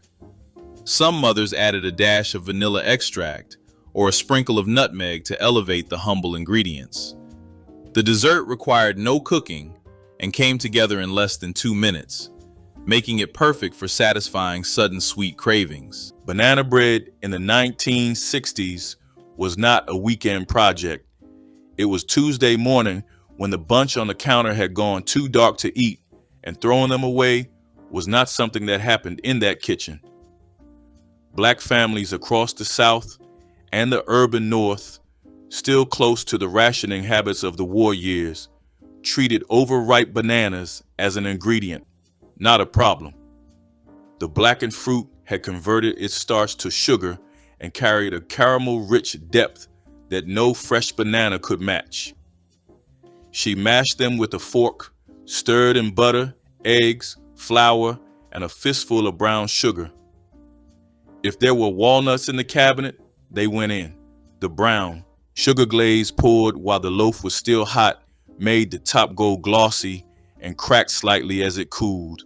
The first slice was eaten standing at the counter before the loaf ever reached the table. Today, that same loaf sells for $8 in a coffee shop. Back then, it was what you made so nothing went to waste. Number 19, blackberry cobbler. If you lived anywhere near a ditch, a fence line, or an empty lot in the rural South, you had access to blackberries. They grew wild, they cost nothing, and every black mother knew exactly what to do with them. The berries were washed, sugared, and poured into a baking dish. A simple batter of flour, sugar, milk, and melted butter went on top or underneath, depending on the family tradition. The oven did the rest. The fruit bubbled up through the batter and turned the whole thing into something that smelled like a summer afternoon in 1962. Children came home with purple-stained fingers and buckets full of berries, and their mothers turned those berries into dessert the same evening. There was no planning, there was no recipe card, there was just fruit that grew for free and a woman who knew what to do with it. That mattered. But blackberry cobbler was more than a free dessert. It was a thread that connected generations of black women to the land they lived on. Your grandmother picked berries from the same brambles her own mother had picked from decades earlier. The thorns scratched the same arms. The juice stained the same fingers. And when the cobbler came out of the oven, it carried a taste that no store-bought pie could touch because it came from a place, not a shelf. In a decade when a black family's grocery budget in the South averaged $12 a week, a dessert that cost nothing was not a luxury. It was a gift the land gave to the women who knew how to receive it. Japanese fruitcake held a mystifying name that had nothing to do with Japan and everything to do with Southern Black Christmas tradition. This layered spice cake, alternated with coconut filling, became the centerpiece that grandmothers started preparing weeks before the holiday arrived. The layers were dense with raisins, nuts, and warm spices. cinnamon, allspice, and cloves that perfumed kitchens for days. Between each layer went a cooked filling of fresh coconut, sugar, and citrus that set into something almost candy-like. Families debated whether the name came from the exotic coconut or simply from wanting the cake to sound fancy. What mattered more was the ritual: children grating coconuts by hand, mothers stirring filling on the stove, grandmothers supervising every step. The cake improved as it aged, wrapped in cloth and stored in cool pantries where flavors melded into something transcendent. By Christmas morning, each slice revealed beautiful layers that tasted like heritage itself. Banana pudding with vanilla wafers was comfort layered in glass dishes, cool and creamy, the perfect ending to a hot day. Sliced bananas nestled between layers of pudding and cookies, softening together into a sweet symphony. The top was often finished with whipped cream or meringue, lightly browned under the oven flame. It chilled in the refrigerator until the flavors melded, each bite blending nostalgia and joy. It was the dessert that showed up at picnics, potlucks, and holidays alike, familiar, beloved, and always gone too soon. Banana pudding was more than dessert. It was unity in a bowl, shared by every hand at the table. The vanilla wafers softened just enough to melt on the tongue, while the bananas brought brightness that made it feel fresh every time. Grandmothers made it from scratch, stirring custard slow over the stove, while younger generations reached for boxed mixes, but the love stayed the same. Every spoonful was memory and sweetness combined, as timeless as the families who passed it on. Fry bread pudding squares took the waste nothing rule and turned it into a dessert so good that families saved bread on purpose. Day-old slices were soaked in custard of eggs, milk, sugar, vanilla, and cinnamon until swelled soft, then pressed into a pan and chilled firm. Cut thick and fried in hot lard, the outside developed a caramelized shell while the inside stayed creamy and custard rich. Church suppers across the South in the 1950s and 60s featured trays of these stacked and dusted with powdered sugar, sitting beside pound cakes and cobblers but disappearing first. The dish had roots in French and Caribbean bread pudding traditions that arrived through New Orleans, then adapted into something fried because in those kitchens, if it could be fried, it would be. What other households called trash, these cooks called the start of dessert.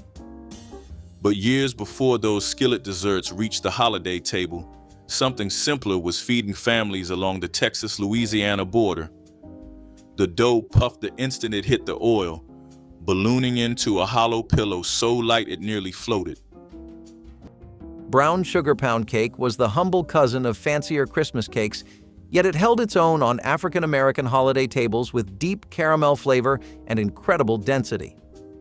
Unlike white sugar pound cakes, this version used dark brown sugar that gave the crumb a molasses-tinged sweetness and golden brown color. The recipe followed the traditional pound cake ratio, a pound each of butter, sugar, eggs, and flour, but the brown sugar transformed everything. Black families baked these in tube pans, letting them cool completely before turning out cakes that were heavy enough to anchor a dessert table. Some added pecans or a brown sugar glaze, but many served the cake plain, its flavor rich enough to stand alone. The cake sliced beautifully days after baking, making it ideal for Christmas week when company came and went. Brown sugar pound cake was proof that simplicity could be just as celebratory as complexity when the ingredients spoke for themselves. Molasses stack cake appeared at 1960s Black Christmas gatherings as towering testament to community cooperation, each thin layer contributed by different family members or neighbors who brought their portion to assemble. The layers were more like dense cookies, made with molasses, flour, and spices that created sturdy foundations for the apple filling spread between. Dried apples were stewed with molasses and cinnamon until they became thick paste that held layers together and softened them over days of aging. The assembled cake stood 6 to 12 layers high, wrapped in cloth, and stored where the flavors melded into something greater than individual parts. Making stack cake was a community event. Women gathered in kitchens, each contributing her signature layer while catching up on holiday news. Children watched and learned that some traditions require cooperation rather than individual achievement. By Christmas morning, the cake had transformed into a cohesive whole that tasted like concentrated holiday spirit. Caramel cake with pour-over icing was the holiday showstopper that demanded respect from everyone in the kitchen, even the ones who never baked a thing. The cake itself was soft and buttery, but it was the caramel icing that turned it into something legendary. Grandma would stand over the stovetop, stirring sugar and butter until it thickened into a glossy golden river. She knew if she rushed it, the whole thing would seize. She knew if she stirred too slow, it would burn. Patience was the secret ingredient. When the icing reached the right point, she poured it over the warm cake in one slow, steady motion, letting it run down the sides like silk, no fiddling, no second chances. Once it set, the icing cracked slightly when sliced, revealing the tender cake beneath. Every slice was a celebration of effort, of tradition, of hands that knew exactly what they were doing. Caramel cake tasted like the holidays growing up. Sweet, deep, bold, and worth every minute it took. Frozen Kool-Aid cups were summer salvation, providing icy sweetness when store-bought popsicles were too expensive for large families. Mothers mixed Kool-Aid with extra sugar and water, poured it into small paper cups, and froze them until solid with a plastic spoon stuck in for a handle. Children lined up at the freezer on hot afternoons, grabbing cups that stained their lips and tongues bright red, purple, or orange. The dessert cost pennies to make in large batches, allowing mothers to keep the freezer stocked throughout summer months. As the ice melted, children would drink the sweetened liquid from the bottom, extending the treat as long as possible.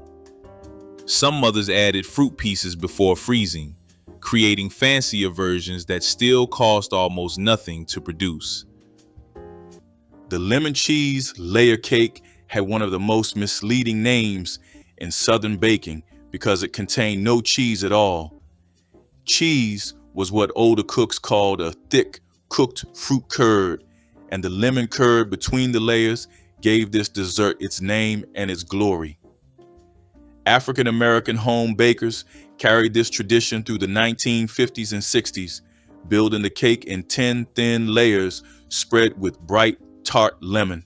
Curd cooked in a double boiler until just firm enough to hold.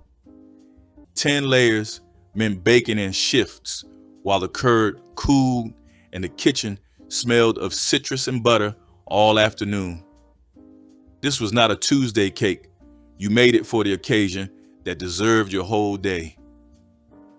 The finished cake stood tall and narrow, every cut revealing a luminous stripe of gold.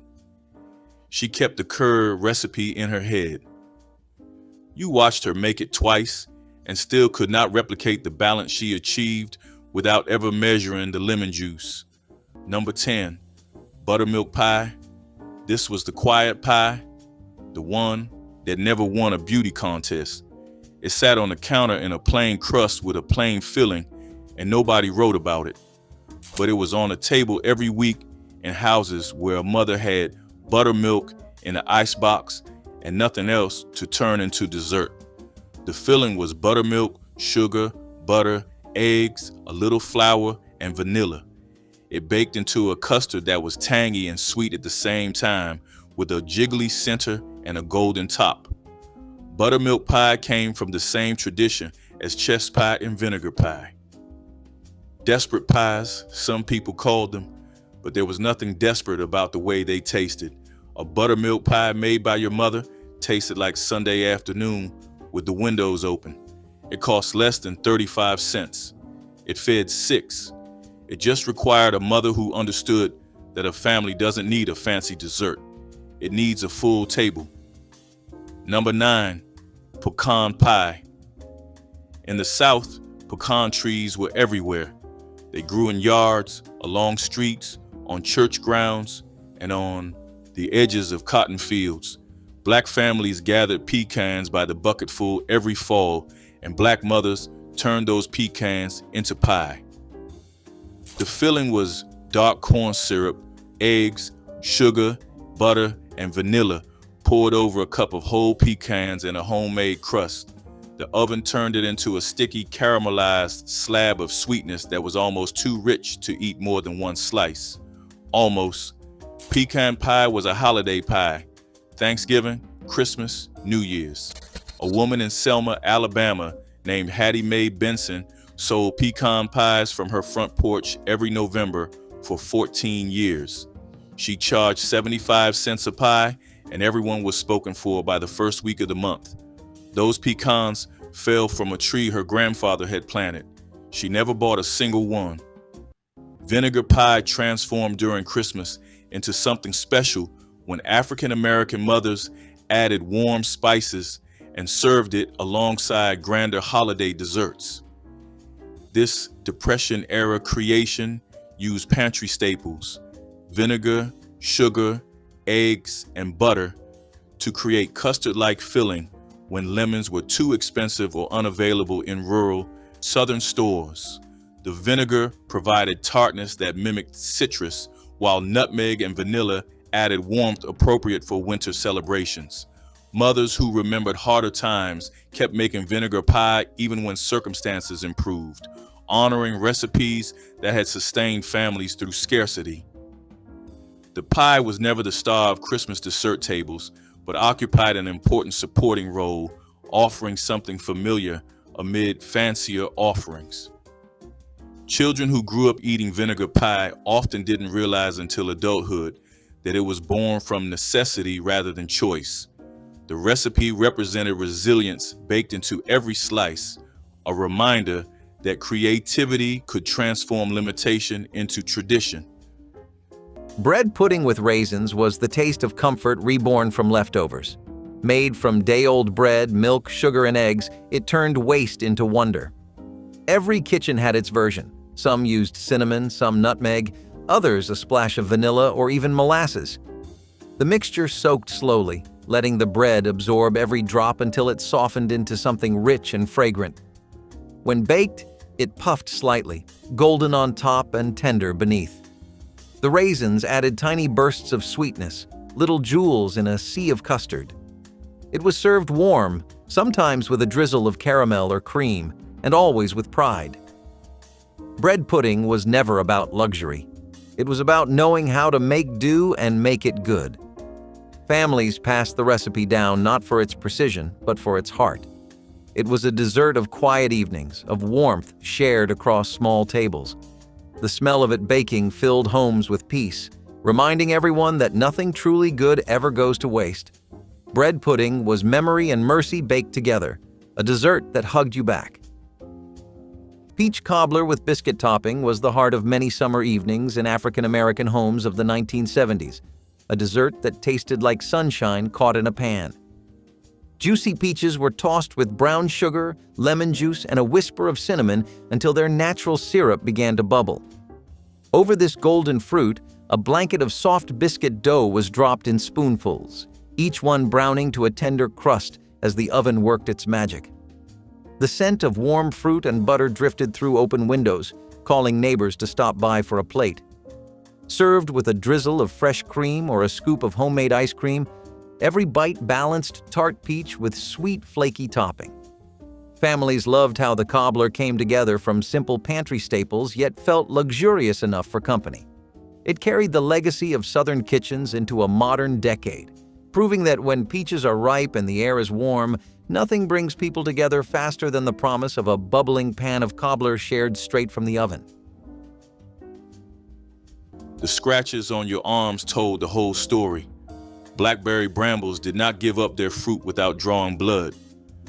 Fried blackberry pockets started with the picking, and the picking was a summer ritual across the Black South. Kids were sent out with 10 buckets in the early morning before the heat settled, told to fill them to the brim and not eat more than a handful on the way home. The berries that survived were cooked down with sugar until thick, then spooned into half moons of pie dough and fried in lard until the crust blistered dark. The filling stayed hot long after the outside cooled, and every child knew to wait. But none of them did, burning the roof of their mouth on the first bite every time. Some grandmothers added lemon to cut the sweetness. Others stirred in nutmeg that sharpened the berry flavor. The recipe was never written because it changed with every batch, depending on how sweet the berries were that morning. When the brambles were cleared for new roads, the pockets went with them. Sweet potato pone was the rustic Christmas pudding that African American families baked in cast iron until it developed a caramelized crust that shattered under the spoon. This wasn't the smooth sweet potato pie of modern holidays. Pone was denser, chewier, with grated raw sweet potatoes that created texture and substance. Spiced with cinnamon, nutmeg, and ginger, sweetened with molasses or brown sugar, and enriched with butter and eggs. The mixture baked low and slow until the edges turned nearly black and the center stayed soft. Families served it warm with cream poured over, or cold the next morning for Christmas breakfast. Sweet potato pone was slave food that became celebration food, transforming humble root vegetables into something worth serving to company. The recipe required no fancy equipment, just sweet potatoes, a grater, and a well-seasoned skillet. Grandmothers made pone by feel, knowing exactly when the consistency was right. This was poverty turned to pride. Japanese fruitcake held a mystifying name that had nothing to do with Japan and everything to do with Southern Black Christmas tradition. This layered spice cake, alternated with coconut filling, became the centerpiece that grandmothers started preparing weeks before the holiday arrived. The layers were dense with raisins, nuts, and warm spices, cinnamon, allspice, and cloves that perfumed kitchens for days. Between each layer went a cooked filling of fresh coconut, sugar, and citrus that set into something almost candy-like. Families debated whether the name came from the exotic coconut or simply from wanting the cake to sound fancy. What mattered more was the ritual: children grating coconuts by hand, mothers stirring filling on the stove, grandmothers supervising every step. The cake improved as it aged, wrapped in cloth and stored in cool pantries where flavors melded into something transcendent. By Christmas morning, each slice revealed beautiful layers that tasted like heritage itself. Chocolate chess pie was the dessert families reserved for nights when the occasion called for something rich and silky enough to make people lean back in their chairs. The filling was made from cocoa, butter, sugar, and eggs, mixed until it became a glossy, chocolatey custard. When it baked, it formed that thin, crackled top that let you know everything underneath was going to be smooth as velvet. One slice was enough to make anyone quiet for a moment. It was perfect for holidays, for celebrations, for late nights when family did not want the evening to end. Chocolate chess pie was a reminder that luxury did not require money, just skill and patience. And it never mattered whether the pie was served on fancy plates or paper ones, because the first bite always stole the attention in the room. Families guarded the recipe like treasure, passing it on only when someone proved they could respect its history. That pie represented pride, tradition, and the belief that simple ingredients could still create something unforgettable.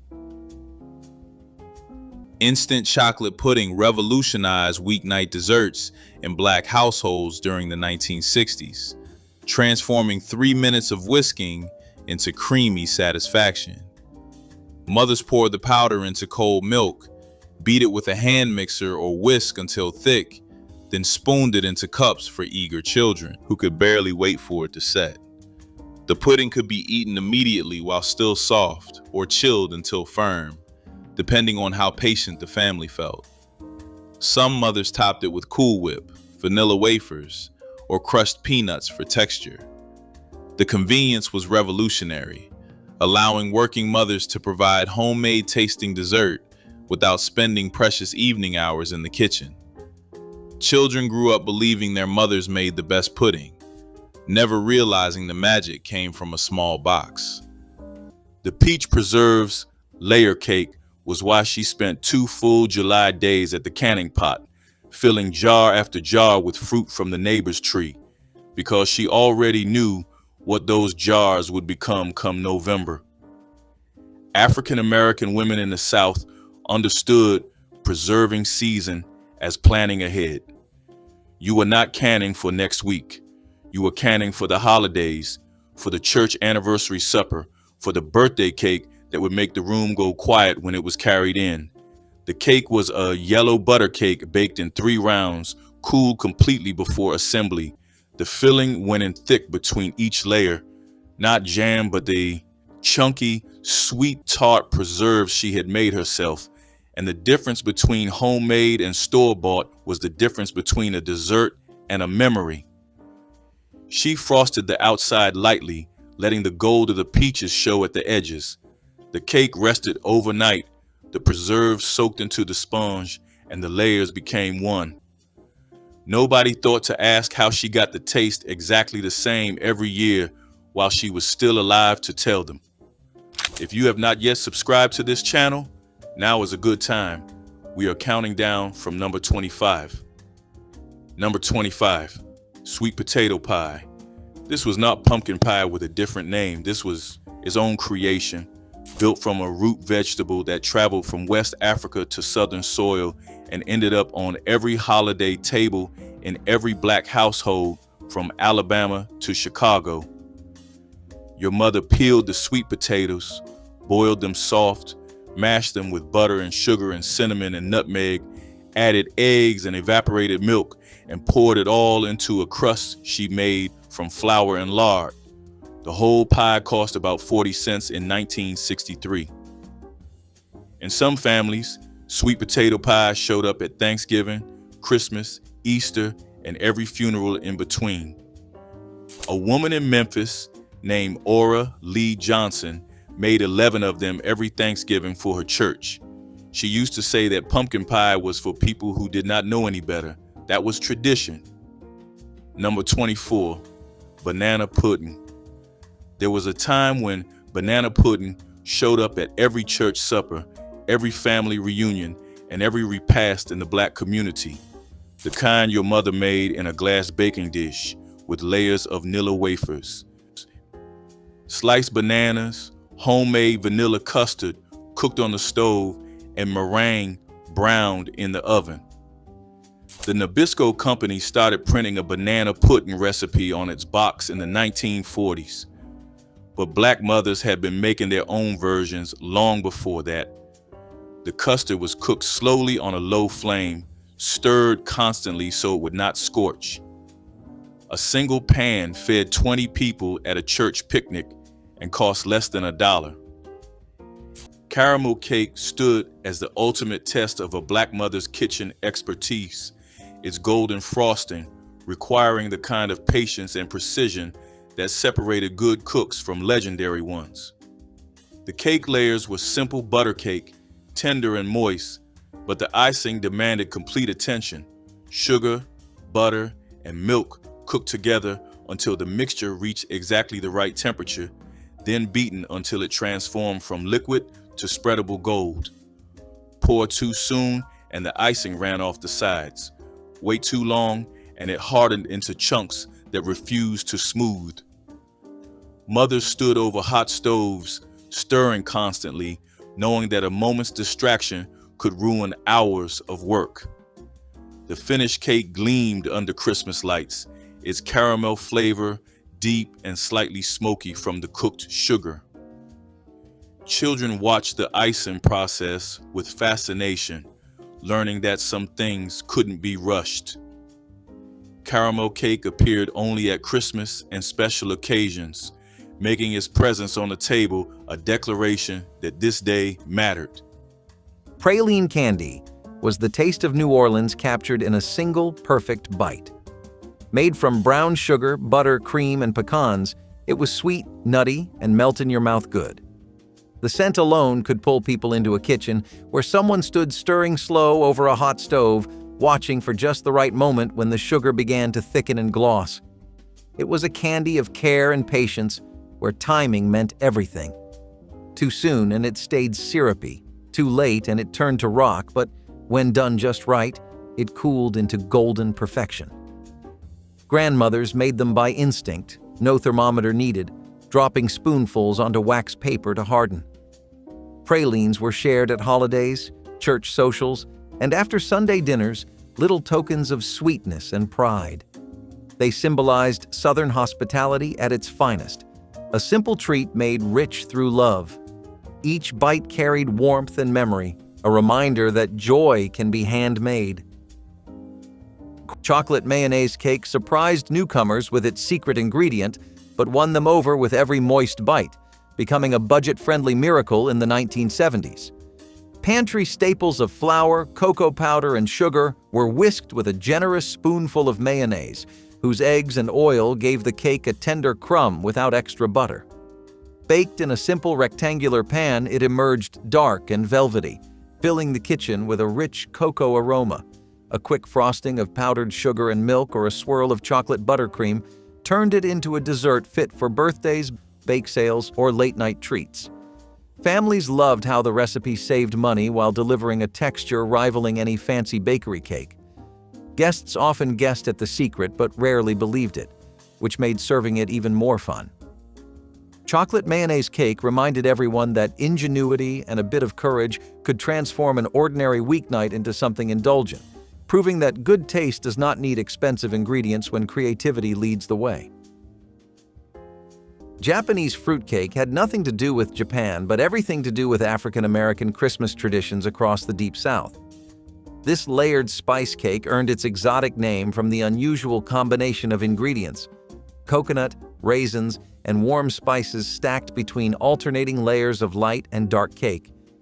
Black families made this for Christmas because it showcased skill and patience, with each layer requiring separate preparation. The white layers were tender and light, while the dark layers were dense with spices, nuts, and dried fruit. A thick coconut frosting bound everything together, often made with freshly grated coconut that families cracked by hand. The cake improved over several days, making it perfect for Christmas Eve preparation. Grandmothers guarded their recipes closely, adjusting spice ratios to family preferences. Japanese fruitcake was celebration made edible, a towering statement that Christmas in Black households meant going all out for those you loved most. Blackberry jam cake emerged from summer's preserved bounty, using jars of homemade jam that mothers had put up months earlier when berries hung heavy on roadside bushes. The cake itself was dense and spiced with cinnamon, cloves, and nutmeg, its crumb moistened by blackberry jam stirred directly into the batter. The deep purple-brown color made it look almost like chocolate cake, surprising guests who expected one flavor and discovered another entirely. Blackberry jam cake was especially common in rural communities where families still gathered wild berries each summer, preserving them in mason jars that lined pantry shelves like jewels.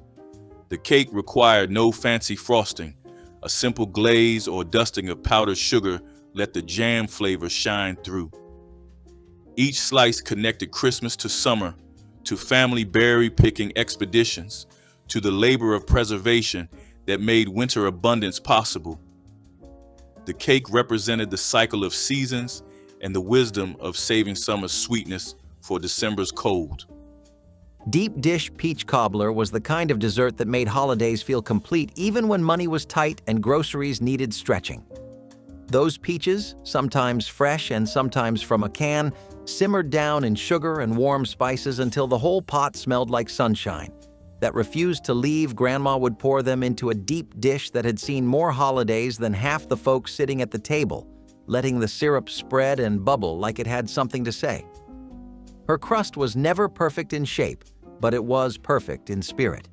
Thick, golden, and made by hand, pressed together with fingers that knew exactly how to make something tender without being taught.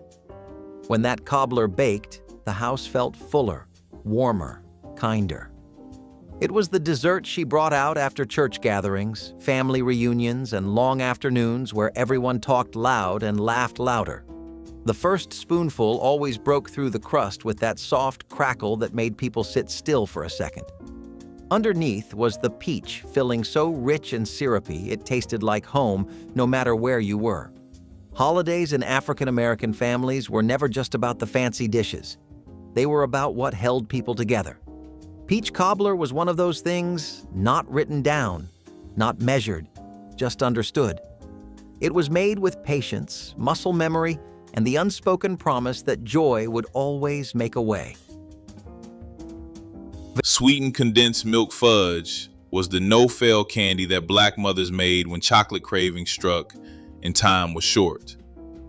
A can of sweetened condensed milk was heated with chocolate chips and butter until everything melted together into glossy smoothness.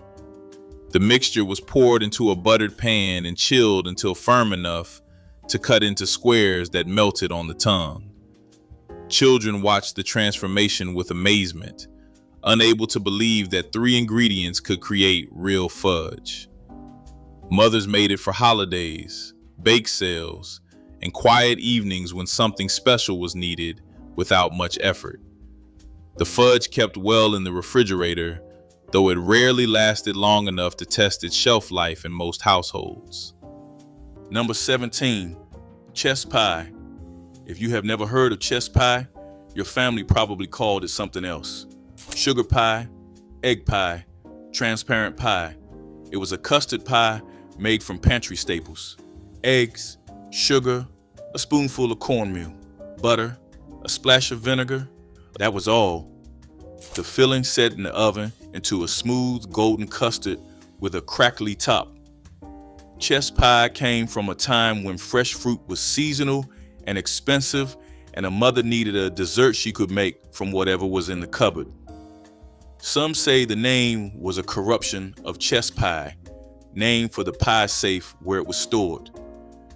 Others say a woman was asked what she had baked and she shrugged and said, "It is just pie. What matters is that your mother could make this with 5 ingredients in 20 minutes. In 1964, that was everything." Coconut snowball cookies appeared on Black Christmas cookie platters like edible decorations, round butter cookies rolled in snowy white coconut that left sweet traces on children's fingers. The dough came together quickly: butter, sugar, flour, and vanilla, but the rolling technique required practice to achieve perfectly round balls that wouldn't flatten during baking. Fresh from the oven, while still warm, the cookies were rolled in sweetened coconut that clung to their surfaces like fresh fallen snow. Some mothers added finely chopped pecans to the dough for texture, while others kept the recipe pure and simple. The cookies traveled well, packed into tins that went to church gatherings, neighbor visits, and family reunions throughout the holiday season. Children counted how many snowballs remained in the cookie jar, negotiating with siblings for a fair share. The simplicity meant even young daughters could help, learning kitchen skills while creating memories that would outlast any single Christmas. Buttermilk pie was proof that thrift and flavor could walk hand in hand. Born from the simplest ingredients, buttermilk, eggs, sugar, and a little flour, it transformed scarcity into sweetness. Its custard-like filling baked to a silky texture, with a crackly top that shimmered under the oven light. In the South, buttermilk pie was the dessert you made when times were lean, but hearts stayed generous. It was poured into plain crusts, sometimes seasoned with a touch of lemon or vanilla, and served with coffee or after Sunday supper. Its tang balanced the sugar perfectly, creating something that was both humble and elegant. Every bite felt like gratitude, smooth, light, and comforting. Grandmothers often kept buttermilk ready in their kitchens, not just for biscuits, but for pie, because you never knew when company might drop by. It was a dessert that said, "Welcome," without needing to say a word. For many families, it was the first pie a child learned to bake, simple enough to follow, special enough to remember. Buttermilk pie was sweetness without excess, made not to impress, but to comfort. It reminded everyone that the best recipes come not from plenty, but from love and imagination. Pineapple upside-down cake dazzled with caramelized fruit and a retro glamour that felt just right for a Saturday night gathering or a holiday feast. Brown sugar and butter melted into a sticky glaze at the bottom of a cast-iron skillet, ready to cradle bright rings of canned pineapple and scattered maraschino cherries. A light vanilla batter was poured on top and baked until golden, allowing the juices to soak upward and infuse the cake with tropical sweetness. When the pan was flipped, the reveal always earned a gasp as the glossy fruit topping shimmered like stained glass. Served slightly warm, each slice combined tender crumb with a syrupy tang that no frosting could match. In African American homes of the 1970s, it stood as a link between old-fashioned hospitality and modern convenience, using simple canned fruit to create a dessert of striking beauty. Pineapple upside-down cake reminded families that a little drama in presentation could turn an ordinary evening into a celebration, remembered long after the plates were cleared. Divinity candy was the temperamental diva of African American Christmas confections, a fluffy white candy that would only cooperate on dry winter days. Made from sugar, corn syrup, and egg whites beaten until impossibly light, Divinity required perfect conditions to achieve its cloud-like texture. Black families learned to check the weather before attempting a batch. Too much humidity and the candy would never set, remaining a sticky mess. When it worked, Divinity was pure magic, melting on the tongue with intense sweetness and a slight chew. Pecans or walnuts were often folded in for crunch, turning simple candy into something worth saving for company. Women would drop spoonfuls onto wax paper, working quickly before the mixture stiffened. Divinity was passed around in tins at church gatherings and packed into Christmas gift boxes for neighbors. This candy was Christmas alchemy, transforming sugar and air into something that seemed to defy kitchen science entirely. Buttermilk pie offered tangy sweetness that cut through the richness of Christmas dinner, its custard filling smooth and slightly acidic in ways that refreshed rather than overwhelmed. African American mothers made it from pantry staples: eggs, sugar, butter, flour, and the buttermilk that most households kept for biscuits. The filling came together quickly, whisked until smooth, then poured into homemade pie crust and baked until the top turned golden. The pie was never the star of the dessert table, but occupied an important supporting role, offering balance amid sweeter offerings. Some mothers added nutmeg for brightness, while others kept the recipe pure. Buttermilk pie traveled well to church gatherings, its sturdy custard holding shape through hours of sitting. Children who grew up eating it remembered the tang as much as the sweetness, that distinctive flavor no other pie could match. The recipe cost almost nothing, but delivered satisfaction that expensive desserts failed to provide. Persimmon pudding was the dense winter dessert that appeared only when the strange orange fruit finally ripened enough to use. In many African American homes, someone always knew which neighbor had a tree or where to find persimmons at the market right after the first frost. Once the fruit was soft enough to mash, elders would turn it into a thick batter flavored with spices, sugar, and a little butter. It baked into a dark, fragrant pudding, somewhere between a cake and a custard, rich enough to stand alone, but even better with a drizzle of cream. The texture was smooth, comforting, and unmistakably tied to the season. Families appreciated it because persimmons did not come year-round.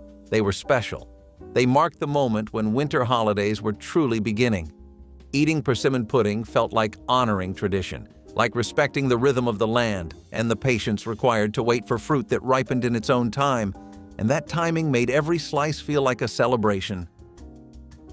Bread pudding cups turned stale bread into individual desserts that tasted far fancier than their humble origins suggested. Mothers tore leftover bread into pieces, soaked them in a mixture of milk, egg, sugar, and vanilla, then spooned the mixture into cups. A few minutes under the broiler or in a hot oven transformed the soggy bread into custardy sweetness with golden tops. Children who would never eat stale bread plain devoured these cups, the cinnamon and sugar disguising yesterday's loaves completely. The dessert used ingredients that might otherwise be wasted, turning potential trash into treats that families requested again and again. Some mothers added raisins or a drizzle of caramel to make special occasion versions that still took only minutes to prepare.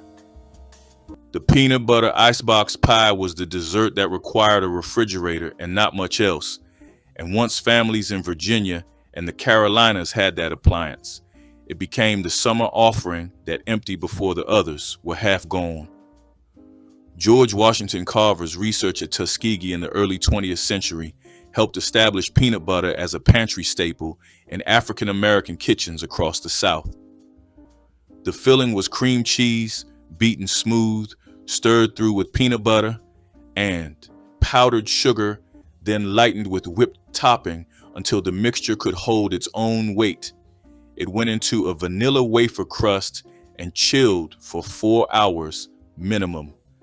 The pie sliced clean and cold without ever needing the oven on a 90-degree July day, which was the entire point. She kept it covered on the middle shelf. If you got up early enough on a Sunday morning, you could take a slice before anyone came downstairs. The crumbs on the counter gave you away every single time. Number 15, rice pudding. In a kitchen where a bag of rice cost 20 cents and a quart of milk cost a dime, rice pudding was the dessert that made sense.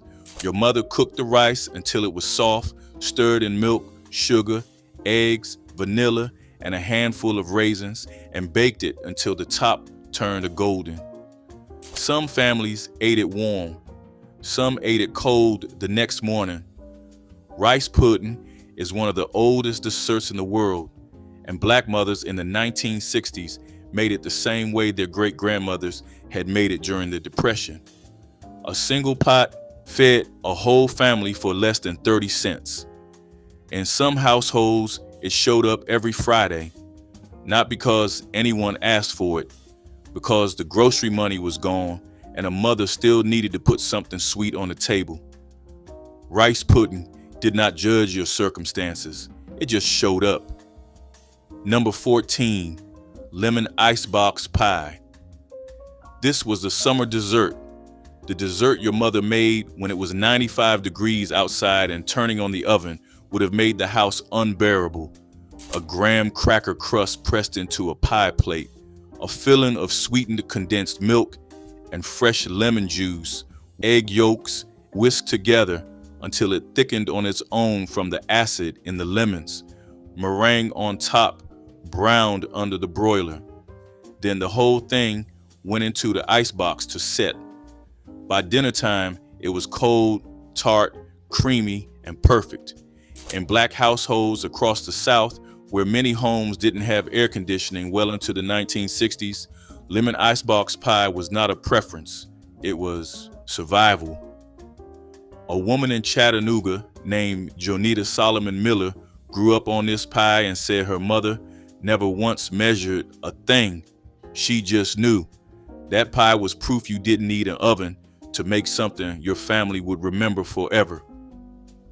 Sock it to me cake became the crown jewel of 1960s Black Christmas tables, a dense butter cake swirled with brown sugar and cinnamon that made children abandon all other desserts. The cake got its sassy name from the popular television catchphrase, but its roots ran deeper, representing the ingenuity of mothers who transformed simple pantry staples into something that tasted like celebration. The batter was mixed by hand in ceramic bowls, poured into tube pans that had seen decades of holiday service, and baked until the kitchen filled with warmth. A ribbon of cinnamon pecan filling ran through the center, creating surprise in every slice. The glaze on top, powdered sugar thinned with milk, dripped down the sides like fresh snow. At only pennies per serving, this cake fed entire extended families during Christmas gatherings when money was tight but love was abundant. Mothers guarded their recipes fiercely, passing them to daughters who earned the right through years of kitchen apprenticeship. Cornmeal pound cake was the dessert that knew its roots. It was the meeting point between everyday sustenance and celebration, combining the heartiness of cornmeal with the tenderness of cake. The batter came together thick and golden, poured into a pan that filled kitchens with the smell of comfort. It baked dense yet soft, with a texture that held just enough grit to remind you where it came from. Sweet but never cloying, it balanced butter and sugar with a rustic charm that felt both humble and special. Served plain or with a drizzle of syrup, it fit just as easily on a weeknight table as it did on a Sunday spread. It was a recipe that honored thrift, stretching what was on hand into something delightful. Families baked it for reunions, for guests, for no reason at all other than love. Cornmeal pound cake was proof that simplicity done right can taste like celebration. Pecan praline bars brought a taste of New Orleans flair to potlucks and bake sales, filling kitchens with the warm perfume of brown sugar and butter. A buttery shortbread crust was pressed into a pan and baked until just firm before being topped with a gooey mixture of chopped pecans, cream, and dark brown sugar. As it baked again, the topping bubbled into a caramel-like layer that set into chewy sweetness with a hint of nutty crunch. Each square delivered the flavor of classic Southern pralines in an easy-to-share form, perfect for coffee hours and church gatherings. Children loved licking the sticky syrup from their fingers, while adults reached for second and third pieces without apology. In the 1970s, these bars offered a bridge between candy making and home baking, capturing the indulgent spirit of Louisiana without the need for a candy thermometer. Pecan praline bars proved that a little Southern magic and a handful of pecans could turn an ordinary afternoon into a festival of sweetness worth every bite. And those are 60 African-American desserts that time nearly erased from our tables. If your family made one of these, or if your grandmother had a dessert she brought out on holidays that nobody in the family can quite recreate, we want to hear about it. Drop it in the comments. And if you haven't already, hit that subscribe button so you don't miss what's coming next. Next time, we're going even deeper into the recipes and kitchen traditions Black families handed down for generations. Until then, take care.